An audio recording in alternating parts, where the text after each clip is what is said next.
స్తోత్రములు హల్లెలూయా యేసయ్యా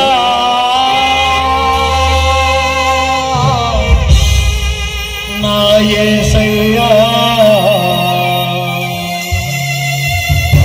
కోట్లాది స్తోత్రములు.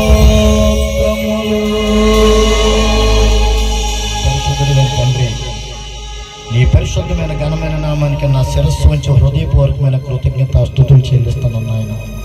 మంచి దేవుడు నాయన, గొప్ప దేవుడు నాయన. నీలాంటి దేవుణ్ణి కలిగి ఉన్నందుకు మేము ధన్యులమయ్యాం ప్రభా. 33వ కీర్తన 12వ వచనం, 144వ కీర్తన 15వ వచనం, యెహోవా తనకు దేవుడు గల జనులు ధన్యులన్నారు యేసు ప్రభా. మేము ధన్యులము, నేను ధన్యుడు. ఈ రాత్రి చివరి ముగింపు సభలో నేను మాట్లాడితే ప్రయోజనం లేదు యేసయ్యా, నిష్ప్రయోజకమైన సేవకుడు నాయన. మత్తయి సువార్త 10:20 వచనాన్ని ఎత్తి పట్టుకుంటున్నాం తండ్రి. మీ తండ్రి ఆత్మ మాట్లాడుతున్నది కానీ మాట్లాడుతున్నది మీరు కాదని నాయన ఆ వాగ్దానం నెరవేర్చండి యేసు ప్రభా. అపోస్తల కార్యములు 13:38 ప్రకారంగా నాయన పేతురు గారు మాట్లాడినప్పుడు అందులో తెరపడ్డది ప్రభా. లోకాసు వార్త 24:45 ప్రకారంగా మీరు మాట్లాడినప్పుడు శిష్యుల మనసులు తెరపడ్డది ప్రభా. పౌలు గారు మాట్లాడినప్పుడు 16:14 అపోస్తల కార్యం ప్రకారంగా లూదియా హృదయం తెరపడ్డది ప్రభా. ఈ రోజు నీ పిల్లలందరితో మీరు మాట్లాడబోతున్నందుకు మీకు స్తోత్రాలు చెల్లించుకుంటూ తండ్రి, కుమార, పరిశుద్ధాత్మ త్రియేక దేవుడైన యేసు క్రీస్తు నామములోనే కృతజ్ఞతాస్తుతులు చెల్లించి నాయన అంధకార శక్తులను అపవాది క్రియలు ఇప్పటికే మీరు బంధించినందుకు మీకు స్తోత్రాలు. ఇచ్చిన సమయాన్ని బట్టి, ఇచ్చిన వాతావరణాన్ని బట్టి, వచ్చిన నీ బిడ్డలు బట్టి, సంఘ బిడ్డలందరినీ బట్టి, వచ్చిన దైవజనులను బట్టి, సమస్తాన్ని బట్టి మీకు కోట్లాది స్తోత్రాలు చెల్లించుకుంటూ యేసు నామములోనే ప్రార్థన చేసి ప్రతిమని వేడుకొంచున్నాను తండ్రి. ఆమేన్. దేవునికి స్తోత్రం. హల్లెలూయా. యేసుక్రీస్తు వారికి కోట్లాది స్తోత్రాలు ఎందుకు చెల్లించాలి? నాన్న ఎవ్వరు కదలొద్దే దయచేసి. ఆయన కాలు పట్టుకొని ప్రార్థన చేసుకొని నేను వచ్చాను మీ దగ్గరికి. మీరు కూడా ప్రార్థన చేశారు. ఒక చేత్తో కొడితే చప్పట్లు అవ్వండి. ఇలా కొట్టి మనకి ఎట్టి పరిస్థితుల్లో చప్పట్లు అవ్వట్టు గాలి తప్ప. ఈ 2 చేతులతో కొడితేనే చప్పట్లు అవుతాయి. దేవునికి స్తోత్రం చెప్పండి ఒకసారి. నేను ప్రార్థన చేశాను, మీరు ప్రార్థన చేశారు, దేవుడు విన్నారు, మంచి వాతావరణం ఇచ్చారు. చాలా జాగ్రత్తగా వాక్యాన్ని వినండి, చాలా జాగ్రత్త సాక్ష్యాన్ని వినండి. నా యేసయ్య చిత్తం లేకపోతే ఈ మీటింగ్ జరగవు. దేవునికి స్తోత్రం చెప్పండి ఒకసారి. నా ప్రభు ప్రణాళికను బట్టి మీరు అందరూ, నేను అందరం ఇక్కడ సమకూర్చుకున్నాం. అందుకే జాగ్రత్తగా వినండి స్నేహితులారా. ఒకవేళ ఎవరికైనా నిద్ర వస్తే నిలబడి నిద్రపోండి, ఓకేనా? కూర్చొని కొనుక్కొద్దండి. ఎవరైనా నిలబడి నిద్రపోండి, ఏం పర్వాలేదు. ఒకసారి దేవునికి స్తోత్రం చెప్పండి అందరూ. నిద్ర వచ్చిన వాళ్ళందరూ దేవునికి మహిమ కలుగును గాక. యేసుక్రీస్తు వారికి కోట్లాది స్తోత్రాలు ఎందుకు చెల్లించాలి? ఇప్పుడు పాట పాడుకున్నాం కదా. యేసుక్రీస్తు వారికి కోట్లాది స్తోత్రాలు ఎందుకు చెల్లించాలి? ఎందుకు చెల్లించాలంటే 15:26 నిర్గమాకాండం తీయొద్దు, బైబిల్ తీయొద్దు. 15:26 నిర్గమాకాండంలో ఏముందంటే, నిన్ను స్వస్థపరచు యెహోవాను నేనే. ఆయన మనల్ని స్వస్థపరిచినందుకు ఆయనకి కోట్లాది స్తోత్రాలు చెల్లించాలండి. యెషయా గ్రంథం 49:16 ప్రకారంగా ప్రతి క్షణము ఆయన అరచేతుల మీద మన అందరినీ చెక్కుకొని వచ్చాడు కాబట్టి ఆయనకి కోట్లాది స్తోత్రాలు చెల్లించాలి. 145వ కీర్తన 16వ వచనం ప్రకారంగా మనందరినీ ప్రతి క్షణం ఆయన గుప్పలు విప్పి పోషిస్తూనే వచ్చాడు కాబట్టి ఆ మహాదేవునికి కోట్లాది స్తోత్రాలు చెల్లించాలి. 21:4 ప్రకటన గ్రంథంలో ప్రతి కన్నీటి బాష్మ బిందువు ఆ చేతులతో ఆయన తుడిచాడు కాబట్టి ఆయనకి కోట్లాది స్తోత్రాలు చెల్లించాలి. లోకాసు వార్త 24:50 ప్రకారంగా ప్రతి క్షణం మనందరిని కూడా ఆశీర్వదిస్తూ వచ్చాడు కాబట్టి ఆ మహాదేవునికి కోట్లాది స్తోత్రాలు చెల్లించాలి. గట్టి చప్పట్లు కొట్టండి ఒకసారి. దేవునికి స్తోత్రం. యేసయ్యా యేసయ్యా కోట్లాది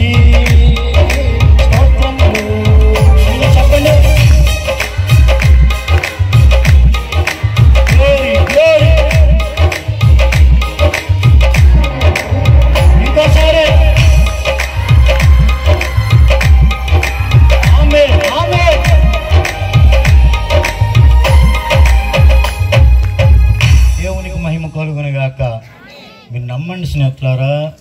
2 అధ్యాయము 30 సమూయేలు మొదటి గ్రంథం నన్ను గణపరిచిన వారిని నేను గణపరుస్తాను అన్నాడండి. జకర్యా గ్రంథం 1:3 సర్వశక్తి గల యెహోవాని నేను, మీరు నా తట్టు తిరిగితే నేను మీ తట్టు తిరుగుతానని ఉంది. యాకోబు రాసిన పత్రిక 4:7 మీరు నా యొద్దకు రండి, నేను మీ యొద్దకు వచ్చేదను. హల్లెలూయా. దేవుని యొద్దకు రండి, అప్పుడు ఆయన మీ యొద్దకు వచ్చినానుంది. అందుకే యేసు ప్రభువుని ఎప్పుడు కూడా తెల్లవారు లేచి నుంచి రాత్రి నిద్రలోకి వెళ్ళే వరకు ప్రతి క్షణం కూడా ఆయనకి కోట్లాది స్తోత్రాలు చెల్లిస్తూనే ఉండాలి. మరి ముఖ్యంగా నాలాట త్రాగుబోతును మార్చిన యేసు ప్రభు ఎంత గొప్ప దేవుడో జాగ్రత్తగా వినండి స్నేహితులారా.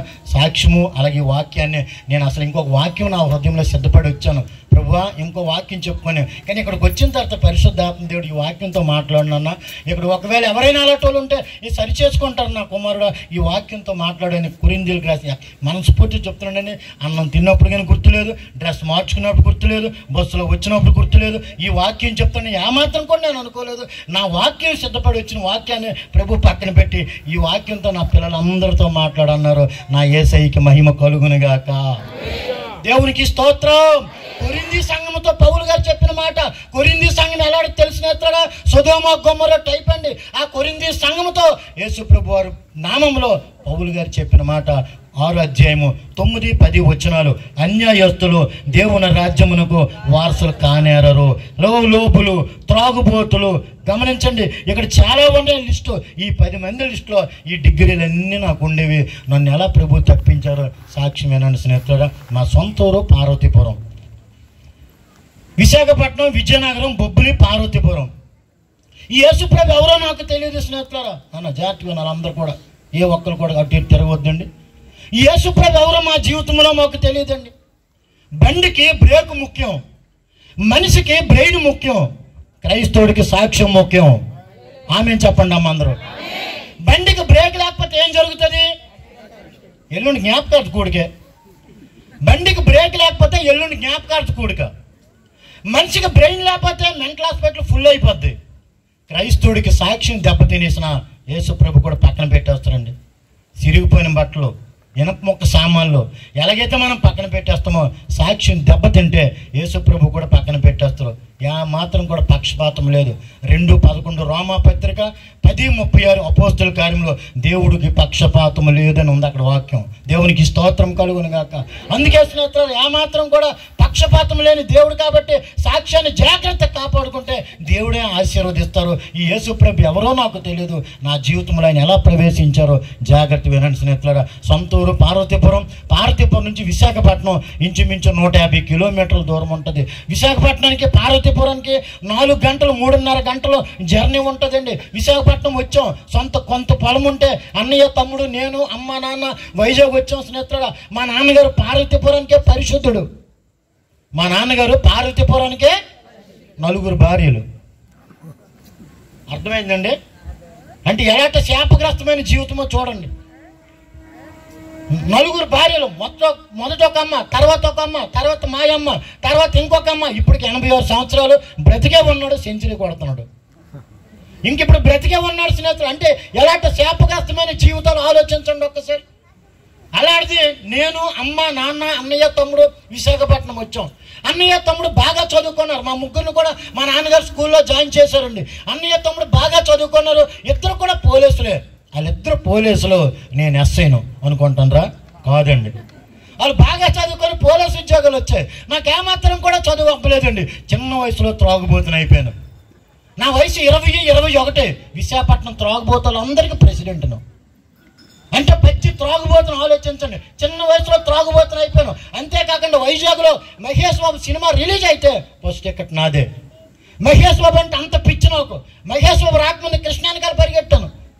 వైజాగ్ కృష్ణ విజయనగరంలో వస్తే ఒకసారి కృష్ణ కారు మీద పడిపోయాను. సార్, నేను మీ అభిమాని సార్, మీ సినిమాలన్నీ చూశాను సార్, మీరు ఎప్పుడు పుట్టారో తెలుసండి, ఎప్పుడు చచ్చిపోతారో తెలియదు కానీ అని కృష్ణ కాలు మీద పడిపోతే ఆ కృష్ణ నన్ను పట్టించుకోలేదు. తర్వాత కృష్ణ ముసలోడు అయిపోయాడని మహేష్ బాబు వెనకాల పరిగెట్టానండి. మహేష్ బాబు సినిమాలన్నీ చూశాను. మీరు నమ్మండి, చాకులతోని బ్లేడులతోని కోసుకుంటూ ఉండండి. మహేష్ బాబు అంటే అంత పిచ్చి నాకు. చూసారండి, ఉండు మాన్న మచ్చ మాందు చాకులతోని బ్లేడ్లతోని కోసుకుంటూనండి. మహేష్ బాబు అంటే అంత పిచ్చి నాకు. వినండి స్నేహితుడా, 10 రోజులు మనం మంచం మీద ఉంటే ఏ మహేష్ బాబు రాడు. 10 రోజులు మనం మంచం మీద ఉంటే ఏ జూనియర్ ఎన్టీఆర్ రాడు. 10 రోజులు మనం మంచం మీద ఉంటే ఏ ప్రభాస్ రాడు.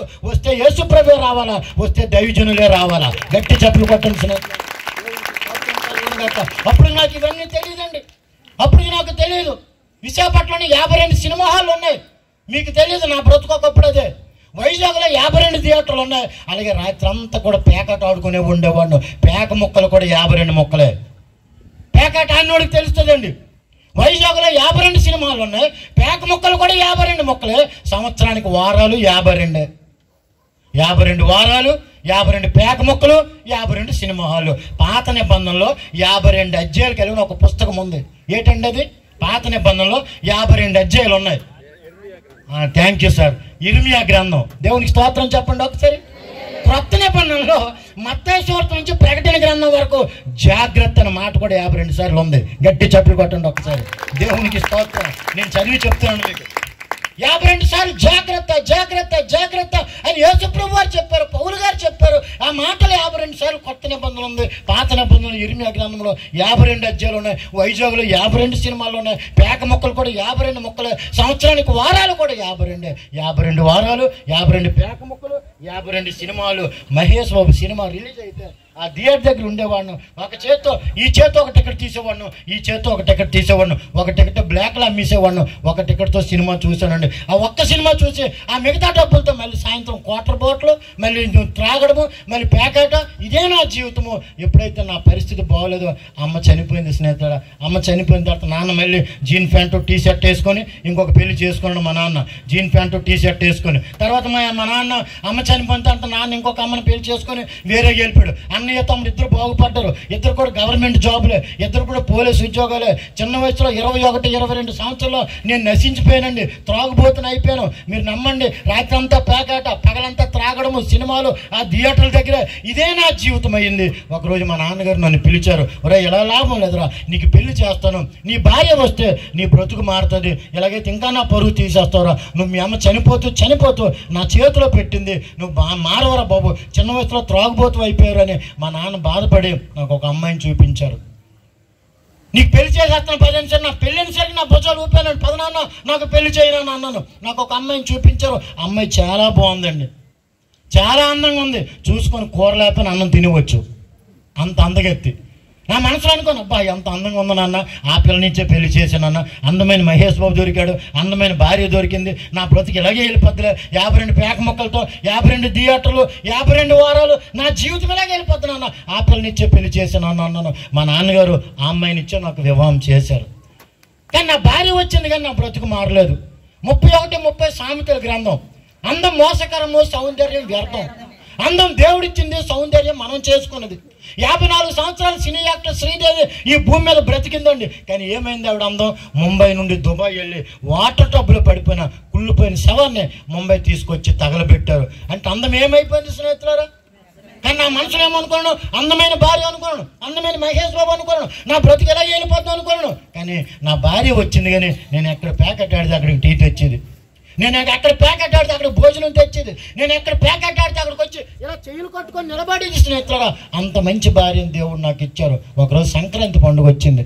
సంక్రాంతి పండుగ వస్తే అత్తయ్య మాయలు నన్ను పిలిచారు. బాబు, మా ఇంటలుడు కదా, మా అమ్మాయిని తీసుకొని రా అన్నారు. నేను అన్నాను, మీరు ఎప్పుడు పిలుస్తారని ఎదురు చూస్తానండి, ఎందుకంటే అత్తోరింటికి వెళ్తే అల్లుడికి 5 పైసలు ఖర్చు ఉండదు, మళ్ళీ వీడికి డబల్ ఆమ్లెట్ వేయాలా, వీడికి మళ్ళీ మటన్ కర్రీ పెట్టాలా, వీడికి మళ్ళీ చేప ముక్కలు బాగా వేపేసి పెట్టాలా. ఇలాంటి పనికి మళ్ళీ అల్లుళ్ళందరికీ మారు మనసు వచ్చును గాక. ఆమె చెప్పండి ఒక్కసారి. సంక్రాంతి, భోగి, కనుమ పండుగ ఎప్పుడు వస్తుందండి? జనవరి 14, 15, 16 వస్తుంది. నేను జనవరి 5న వెళ్ళిపోయాడండి. ఎందుకంటే వాళ్ళ బుర్రలు తినడానికి. విశాఖపట్నం 5 రూపాయలు వడ్డీకి 5,000 అప్పు చేశాను పేకాట ఆడుకోవడానికి. అత్తయ్య మాయలు పండుగ డబ్బులు 5,000 ఇచ్చారు. ఆ 5,000 ఈ 5,000 భోగి, సంక్రాంతి, కనుమ పండుగ రోజు 3 రోజులు కూడా పేకాట ఆడాను. డబ్బులన్నీ పోయేవి. మీరు నమ్మండి, కొంతమందికి అప్పు ఉంటే నిద్ర పట్టదు, కొంతమందికి అప్పు ఇచ్చిన వాళ్ళకి నిద్ర పట్టనివ్వరు. నేను రెండో రకం. ఆడిచ్చిన డబ్బులతో నేను తాగిసి పడుకుంటాను, ఆడికి నిద్ర పట్టేది కాదు. ఇలాంటి వాడికి అప్పు ఇచ్చానేట్రో బాబు అని. ఎవడు సొమ్ము తినేస్తాడండి? వడ్డీకి ఇస్తే కిడ్నీలు పోతాయి, జాగ్రత్త. నిజమండి, నేను అనట్లేదు. 18:13 యెహెజ్కేలు గ్రంథంలో స్పష్టంగా అక్కడ వాక్యం ఉంది. వడ్డీకి ఇచ్చినోడు బ్రతకడు, చస్తాడు అని కావాలంటే రిఫరెన్స్ చదువుకోండి కావాలంటే. 18:13 వచ్చిన యెహెజ్కేలు గ్రంథంలో ఆడెవడో వడ్డీకి ఇచ్చాడు, 5 రూపాయలు వడ్డీకి. నాకు అత్తిమాయలోకి 5,000 ఇచ్చారు. ఆ 5,000 ఈ 5,000 3 రోజులు కూడా ప్యాకెట్ ఆడాను, డబ్బులన్నీ పోయేవి. భోగి, సంక్రాంతి, కనుమ పండుగ రోజు, ముక్కనుమ రోజు ప్యాకెట్ ఆడడానికి మళ్ళీ నా దగ్గర డబ్బులు లేవు. వెంటనే అపవాది రెడీగా ఉంటాడు కదండి కుటుంబాలు కూల్చడానికి. వెంటనే రాత్రి 10 అయ్యింది, రాత్రి 2 అయ్యింది, డబ్బులన్నీ పోయేవి. పక్కనే నాటుసారా దొరికింది, 10 రూపాయల ప్యాకెట్. ఆ 10 రూపాయలు ఇచ్చేసరికి నాటుసారా తాగేసరికి నాకు ఆకాశము భూమి ఒకటి అయిపోయిందండి. సృహ లేదు. ఎంఆర్ఓతో కానీ, సచివాలయంతో కానీ, ఆర్ఐతో కానీ నాకు పని లేదు. నేనే భూమి కొలుసు చూడను, ఇక్కడ ఒక చెయ్యేసోడ్ను, అక్కడ ఒక చెయ్యేసోడ్ను. మొత్తానికి ప్యాకెట్ స్థలం నుండి అత్తోరింటికి వెళ్ళిపోయాను రాత్రి 2 గంటల సమయంలో. మీరు నమ్మండి స్నేహితులారా, త్రాగుబోతాడంట దరిద్రమైన జీవితము, ఇంకొక జీవితం లేదండి. కుక్క బ్రతికింది, త్రాగుబోతాడు బతికాడు. ఎందుకు వచ్చిన బ్రతుకులండి అవి? నా జీవితం అలాంటిదేనండి. కుక్కకి ఎలాగైతే విలువ ఉండదో త్రాగుబోతాడికి విలువ ఉండదండి. త్రాగుబోతు భర్త ఉంటే ఆ భార్యకి విలువ ఉండదండి. త్రాగుబోతు కొడుకుంటే ఆ తల్లిదండ్రులకి విలువ ఉండదండి. త్రాగుబోతు తండ్రి ఉంటే ఇలాంటి యవనస్తుల పిల్లలకు కూడా లోకం విలువ ఇవ్వదు. గుర్తుంచుకోండి స్నేహితులారా, నా జీవితం అలాంటిదే. 20 సంవత్సరాలకు త్రాగుబోతున్నాం, 21 సంవత్సరాలకు త్రాగుబోతున్నాం, 30 సంవత్సరాల వరకు త్రాగడము, సినిమాలు, షికారులు, వ్యభిచారము, దొంగతనము, ఇదే నా బ్రతుకు. నాశనం అయిపోయిన నా జీవితాన్ని ఆ మహాదేవుడు, ఆ మహిమగల దేవుడు, ఆ జీవమగల దేవుడు, ఆ జీవితాలు మార్చే దేవుడు యేసు ప్రభు బాగు చేశారు. గట్టి చప్పులు కొట్టండి స్నేహితులారా. యేసు ప్రభు తప్ప దేవుడు లేడండి. యేసు ప్రభు తప్ప ఈ లోకంలో బ్రతుకులు మార్చే దేవుడు ఈ లోకంలో ఎవరు లేరు స్నేహితులారా. నా జీవితం మార్చాడు మహాదేవుడు. త్రాగుబోతులు కానీ, దొంగలు కానీ, వ్యభిచారులు కానీ, అన్యాయస్తులు కానీ ఎవరు కూడా నిత్య జీవానికి వెళ్ళరు. ఎవరు కూడా దేవుని రాజ్యానికి స్వతంత్రించుకొననేరు అని ఇక్కడ వాక్యం స్పష్టంగా ఉంది. మీకు చక్కగా వివరించి చెప్తాను, జాగ్రత్తగా నన్ను స్నేహితులారా. ఎప్పుడైతే డబ్బులన్నీ పోయావో 10,000 రూపాయలు కూడా ప్యాకెట్లో తగలబెట్టాను. మనసులో ప్యాకెట్ ఆడడానికి డబ్బులు లేవు. రాత్రి 2 గంటల సమయంలో ఫుల్గా త్రాగిస్తున్నాను, స్లో కోల్పోయాను. తడుముకొని మొత్తానికి ప్యాకెట్ స్థలం నుండి అత్తోరింటికి వెళ్ళిపోయాను. రాత్రి 2 గంటలు అయింది. నా భార్య మంచి నిద్రలో ఉంది, అత్తయ్య మాయలు మంచి నిద్రలో ఉన్నారు. అది అత్తోరూరు. నా భార్య పక్కన పడుకొని తొలమన్నారు పుస్తులతో దొంగతనం చేస్తున్నా రాత్రి. నేను మా నాన్నగారు కొనిసి పెట్టారు ఆ బంగారం చైను. ఆ బంగారం కొలిసి మా నాన్నగారు కొని పెడితే నా కోడల మెడలో లేదని ఫుల్ త్రాగేసి నాకు హిందువుల పెళ్ళి అయ్యింది. దగ్గరికి వెళ్ళి నా భార్య నిద్రలో ఉంది, అత్తమాయలు నిద్రలో ఉన్నారు. చక్కగా వెళ్ళి ఆ 3 ముళ్ళు నేనే వేసాను కాబట్టి ఆ 3 ముళ్ళు ఇప్పేసాను. బంగారం గొలుసు మాంగళ్యము ఇప్పేసి నా జేబులో పెట్టానండి. తెల్లవారులేసి పాపం అమాయకురాలు నా భార్య కన్నీరు కాచి ఏడుస్తుంది.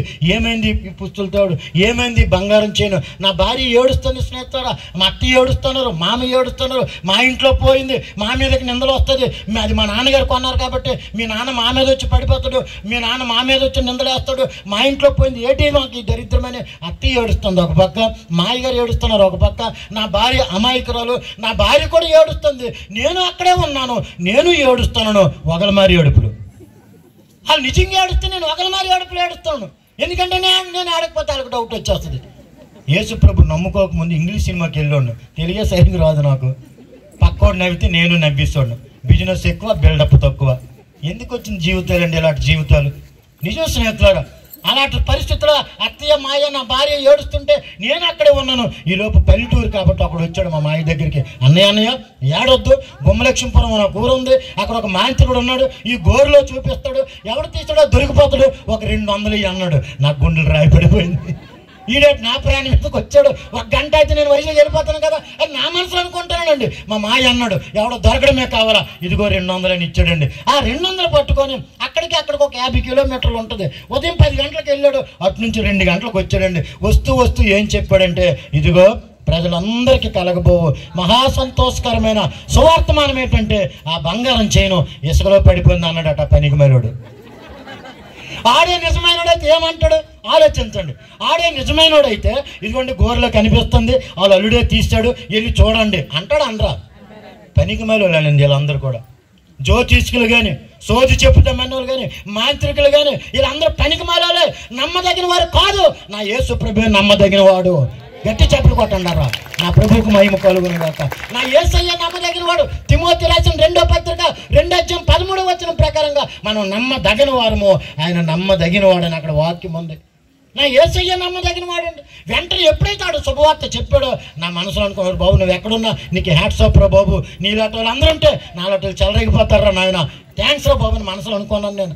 ఈ లోపు పక్కన నాగవల్లి నది, ఎందుకంటే కనుమ పండుగలో చుట్టుపక్కల వాళ్ళందరూ కూడా అక్కడికి వెళ్తారు తిరణాలకి. ఈ పిల్ల కూడా అక్కడికే వెళ్ళి ఉంటుంది. వచ్చిన డబ్బులు నేను ఎందుకు పోగొట్టుకోవడము అనుకుని ఆడు శుభవార్త చెప్పాడు. ఊరి ప్రజలందరూ కూడా అక్కడికి వెళ్ళారు, స్నేహితులు అందరూ వెళ్ళారు, నేను కూడా వాళ్ళతో వెళ్ళాను. కానీ నా భార్య కుమ్ములు ఏడుస్తుందండి. నా భార్య ఏడుస్తుంది. 28:14 సామెతల గ్రంథం, నిత్యము భయము కలిగి ప్రవర్తించేవాడు ధన్యుడు, హృదయాన్ని కఠినపరుచుకుంటే కీడులో పడతాడని అక్కడ మాట ఉంది. నా హృదయాన్ని కఠినపరుచుకున్నాను. అయ్యో నా భార్య ఏడుస్తుంది, తల్లిదండ్రులు అత్తమామలు ఏడుస్తున్నారు, తిరిగి బంగారం చేయని ఇచ్చేస్తానులే అనుకోను. నా హృదయాన్ని కఠినపరుచుకున్నాను తప్ప ఆ బంగారం చేయనాలకు ఇవ్వలేదు. అత్తమాయి కన్నీరు కట్టి ఏడుస్తున్నారు. ఊరు ప్రజలందరూ వెతుకుతున్నారు. వెంటనే నా భార్యకి చెప్పిన వరలక్ష్మి అండి, వరము తులమున్నర బంగారం చేయనే కదా, ఏం పర్వాలేదు, నేను వైజాగ్ వెళ్ళాను కొనేస్తానులే, నువ్వు ధైర్యంగా ఉండని నా భార్యకి పనికిమాలి ధైర్యం చెప్పి వెంటనే పార్వతీపురం నుంచి విశాఖపట్నం బస్సు ఎక్కాను. ఆ బాధల్లో కూడా ఆ కష్టాల్లో కూడా నా భార్య అంటుంది, ఏమండి మీరు జాగ్రత్త అండి, మీరు టైంకి వెళ్ళండి, టైంకి తినండి, టైంకి తాగండి అనలేదులండి, టైంకి తినండి అని చెప్పింది. వెంటనే పార్వతీపురం నుంచి విశాఖపట్నం వచ్చాను. 22-21 ప్రకటన గ్రంథం అదే చివరి అధ్యాయము, అదే చివరి వచనం. ఏముందంటే అక్కడ పరిశుద్ధులకు మాత్రమే యేసుక్రీస్తు వారి యొక్క కృప తోడయ్యుండును గాక. అందరూ ఆమేన్ చెప్పండి ఒకసారి. దేవునికి స్తోత్రం చెప్పండి ఒకసారి. పరిశుద్ధులకే దేవుని కృప తోడై ఉంటుందండి. స్నేహితులారా, ప్రపంచంలో 250 పైగా దేశాలు ఉన్నాయి. దాంట్లో మంది భారతదేశంలో 29 రాష్ట్రాలు ఉన్నాయి. 29 రాష్ట్రాల మంది ఆంధ్ర రాష్ట్రంలో 26 జిల్లాలు ఉన్నాయి. 26 జిల్లాల్లో 679 మండలాలు ఉన్నాయి. 679 మండలాలు, 26 జిల్లాలు, 29 రాష్ట్రాలు, 250 పైగా దేశాలు. యేసుప్రభువే దేవుడు. కొట్టని చెప్పట్లు ఒక్కసారి. యేసుప్రభువే రక్షకుడు. ఆయన ద్వారా పాప క్షమాపణ, ఆయన ద్వారా పాప విమోచన, ఆయన ద్వారా నిత్య జీవం తప్ప ఇంకెవ్వరు వాళ్ళు కాదు స్నేహితులారా. ఆ సమయంలో కన్నీరు కాచి ఏడుస్తుంది నా భార్య. నేను ఆ బంగారం చేయని పట్టుకొని వచ్చాను. ఈరోజు మీరాట మంచి స్నేహితులు ఉన్నారు, పరిశుద్ధులైన మీరాట దేవుని పిల్లలు. ఈరోజు నాకు స్నేహితులు. ఒకప్పుడు నా స్నేహితులందరూ కూడా దొంగలే, ఒకప్పుడు నా స్నేహితులందరూ కూడా త్రాగుబోతులే, ఒకప్పుడు నా స్నేహితులందరూ కూడా బెకారులే, ఒకప్పుడు నా స్నేహితులందరూ కూడా వేస్ట్ క్యాండిడేట్లే. నేను ఒకడికి ఇచ్చాను, నాగరాజు ఈ బంగారం చేయని అమ్మేసి నేను నీకు 2500 ప్యాకెట్లో ఇవ్వాలి కదా, ఆ 2500 తీసుకొని మిగతా డబ్బులు తెచ్చిరా అన్నాను. వాడు అన్నాడు ఇది ఎక్కడదరా అని అడిగాడు. నేను అన్నాను మా ఆవిడ మెడలో దొంగతనం చేశాను రా అన్నాను. అంటే చెవులోను కూడా తెచ్చివలసిందిరా అన్నాడు. ఆడెంత దరిద్రుడు చూడండి. మనమైతే ఏమంటాం, అలా చేయకూడదు, తిరిగి తీసుకెళ్ళి ఇచ్చిరంటాం. కానీ ఆడేమన్నాడంటే చెవులోను కూడా తెచ్చిస్తాడు. 2 హోల్సేల్గా ఒకేసారి అమ్మేస్తున్నాడు, 2 సార్లు ఆవిడ తిరుగుతాడు, బస్సు ఛార్జీలు దండగా అన్నాడు. నేను అన్నాను మా ఆవిడ ఎక్కడికి వెళ్తుంది, ముందు ఇది అమ్మేసి మిగతా డబ్బులు తెచ్చిరా అన్నానండి. ఆడు అమ్ముతుండగా పోలీసులకు దొరికిపోయాడు. దేవునికి స్తోత్రం చెప్పండి. శ్రమలో నా సహనము నీకుందా,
దేవుడు దీవించునుగాక.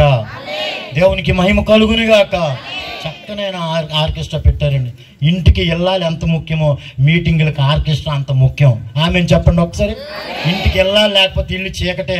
మీటింగులకు ఆర్కెస్ట్రా లేకపోతే చప్పట్లు కొట్టుకుంటే ఏం పాడతారండి? అసలు ఒకసారి ఉండదు. దేవునికి మహిమ కలుగునుగాక. మీ ఈ ఊర్లో ఉన్న సామెత ఏంటంటే ఉసూరు మొక్కముడట ఊరు వెళ్తే ఏడుపు మొక్కముడట ఎదురొచ్చాడట. అది ఈ ఊరు సామెత. దేవునికి స్తోత్రం చెప్పండి ఒకసారి.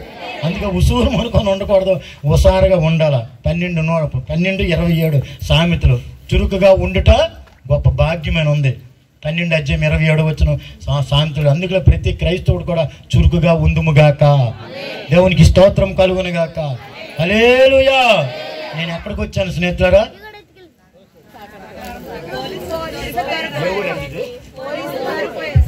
పడి వచ్చానండి.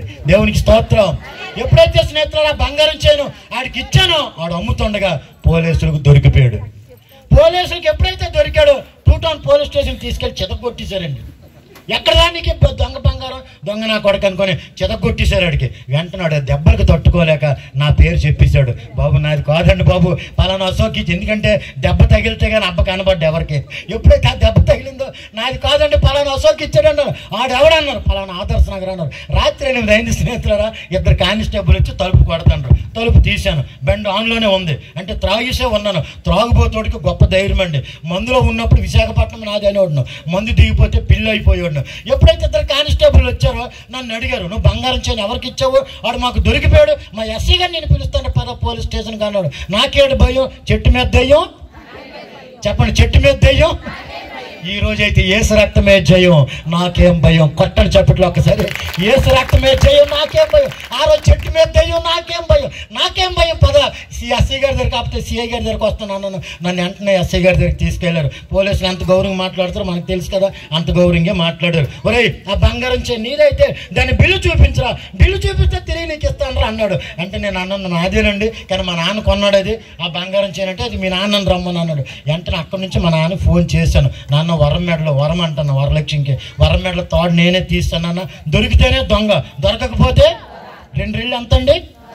గొప్ప తెలివైన వాళ్ళు దొరికారండి అయ్యగారు మీకు. దేవునికి స్తోత్రం చెప్పండి. హల్లెలూయా.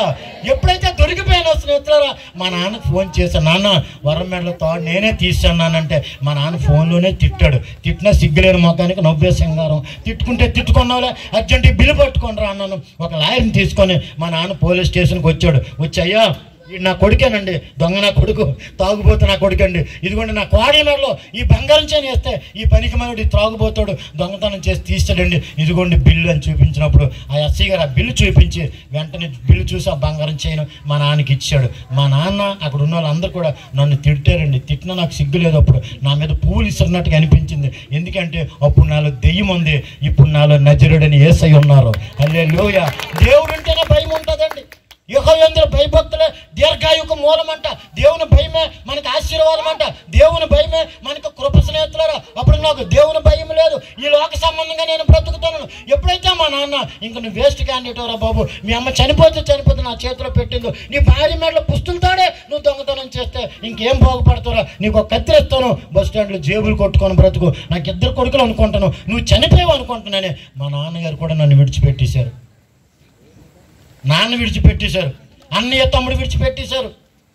చిన్నప్పుడు అన్నదమ్ముల బంధం బాగుంటే పెళ్ళైన తర్వాత అక్క చెల్లెల బంధం బాగుంటుందండి. చిన్నప్పుడు మా 3 అన్నదమ్ములము చాలా ఐక్యత కలిగి ఉన్నాం. ఎప్పుడైతే పెళ్ళి అయిందో ఎవరి జీవితం ఆడిది అయిపోయింది. అన్ని పట్టించుకోలేదు, తమ్ముడు పట్టించుకోలేదు, నాన్నగారు విడిచిపెట్టేశారు. అత్తయ్య మాయలు పేద కుటుంబం, నా భార్య అక్కడ ఏడుస్తుంది. గమనించండి స్నేహితుడా, ఈ విషయం నేను తీశానని ఈ విషయము మా అత్తూరులో తెలిసిపోయింది.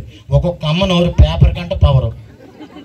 పేపర్ తెల్లవారు వెళ్తుంది కానీ ఈ అమ్మ ఈ రాత్రికి వెళ్ళి చెప్పియాలి, లేకపోతే నిద్ర పెడితే ఒట్టు. ఆ అమ్మకి నిద్ర పడితే కడుపు పొంగి తీరదండి.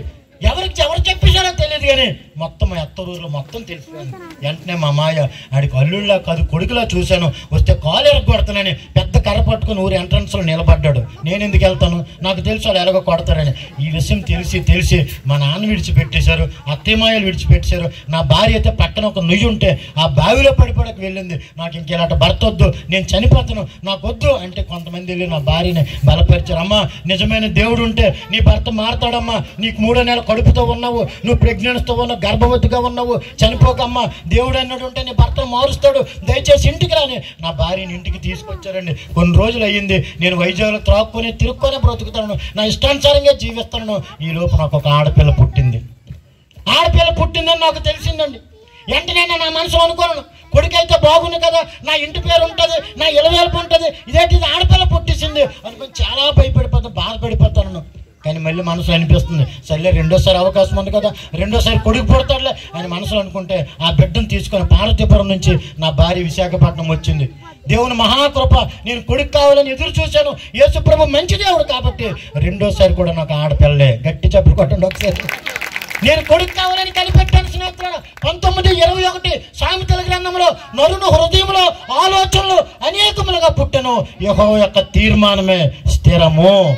దేవునికి స్తోత్రం, హల్లెలూయా. నేను కొడుకు కావాలని కనిపెట్టాను, కానీ నా యేసయ్య దయ వల్ల రెండోసారి కూడా నాకు ఆడపిల్ల పుట్టింది. 2 సార్లు 2 ఆడపిల్లలు పుట్టారని నా భార్యని విడిచిపెట్టేశానండి. గమనించండి స్నేహితులారా, ఈ భూ ప్రపంచంలో ఎవ్వరు ఏమేమి ఇవ్వగలరు, కానీ 3 ఎవ్వరి వల్ల అవ్వదు. 1 గర్భఫలం ఆయన ఇచ్చిన బహుమానమే. 127వ కీర్తన 2వ వచనం. 2వది ఆయుష్ ఆయన ఇవ్వాలి. 91వ కీర్తన 16వ వచనం. 3వది 2:38 అపోస్తుల కార్యాల ప్రకారంగా పాప క్షమాపణ కూడా నా యేసు ప్రభు దగ్గరే ఉంది. హల్లెలూయా, దేవునికి స్తోత్రం.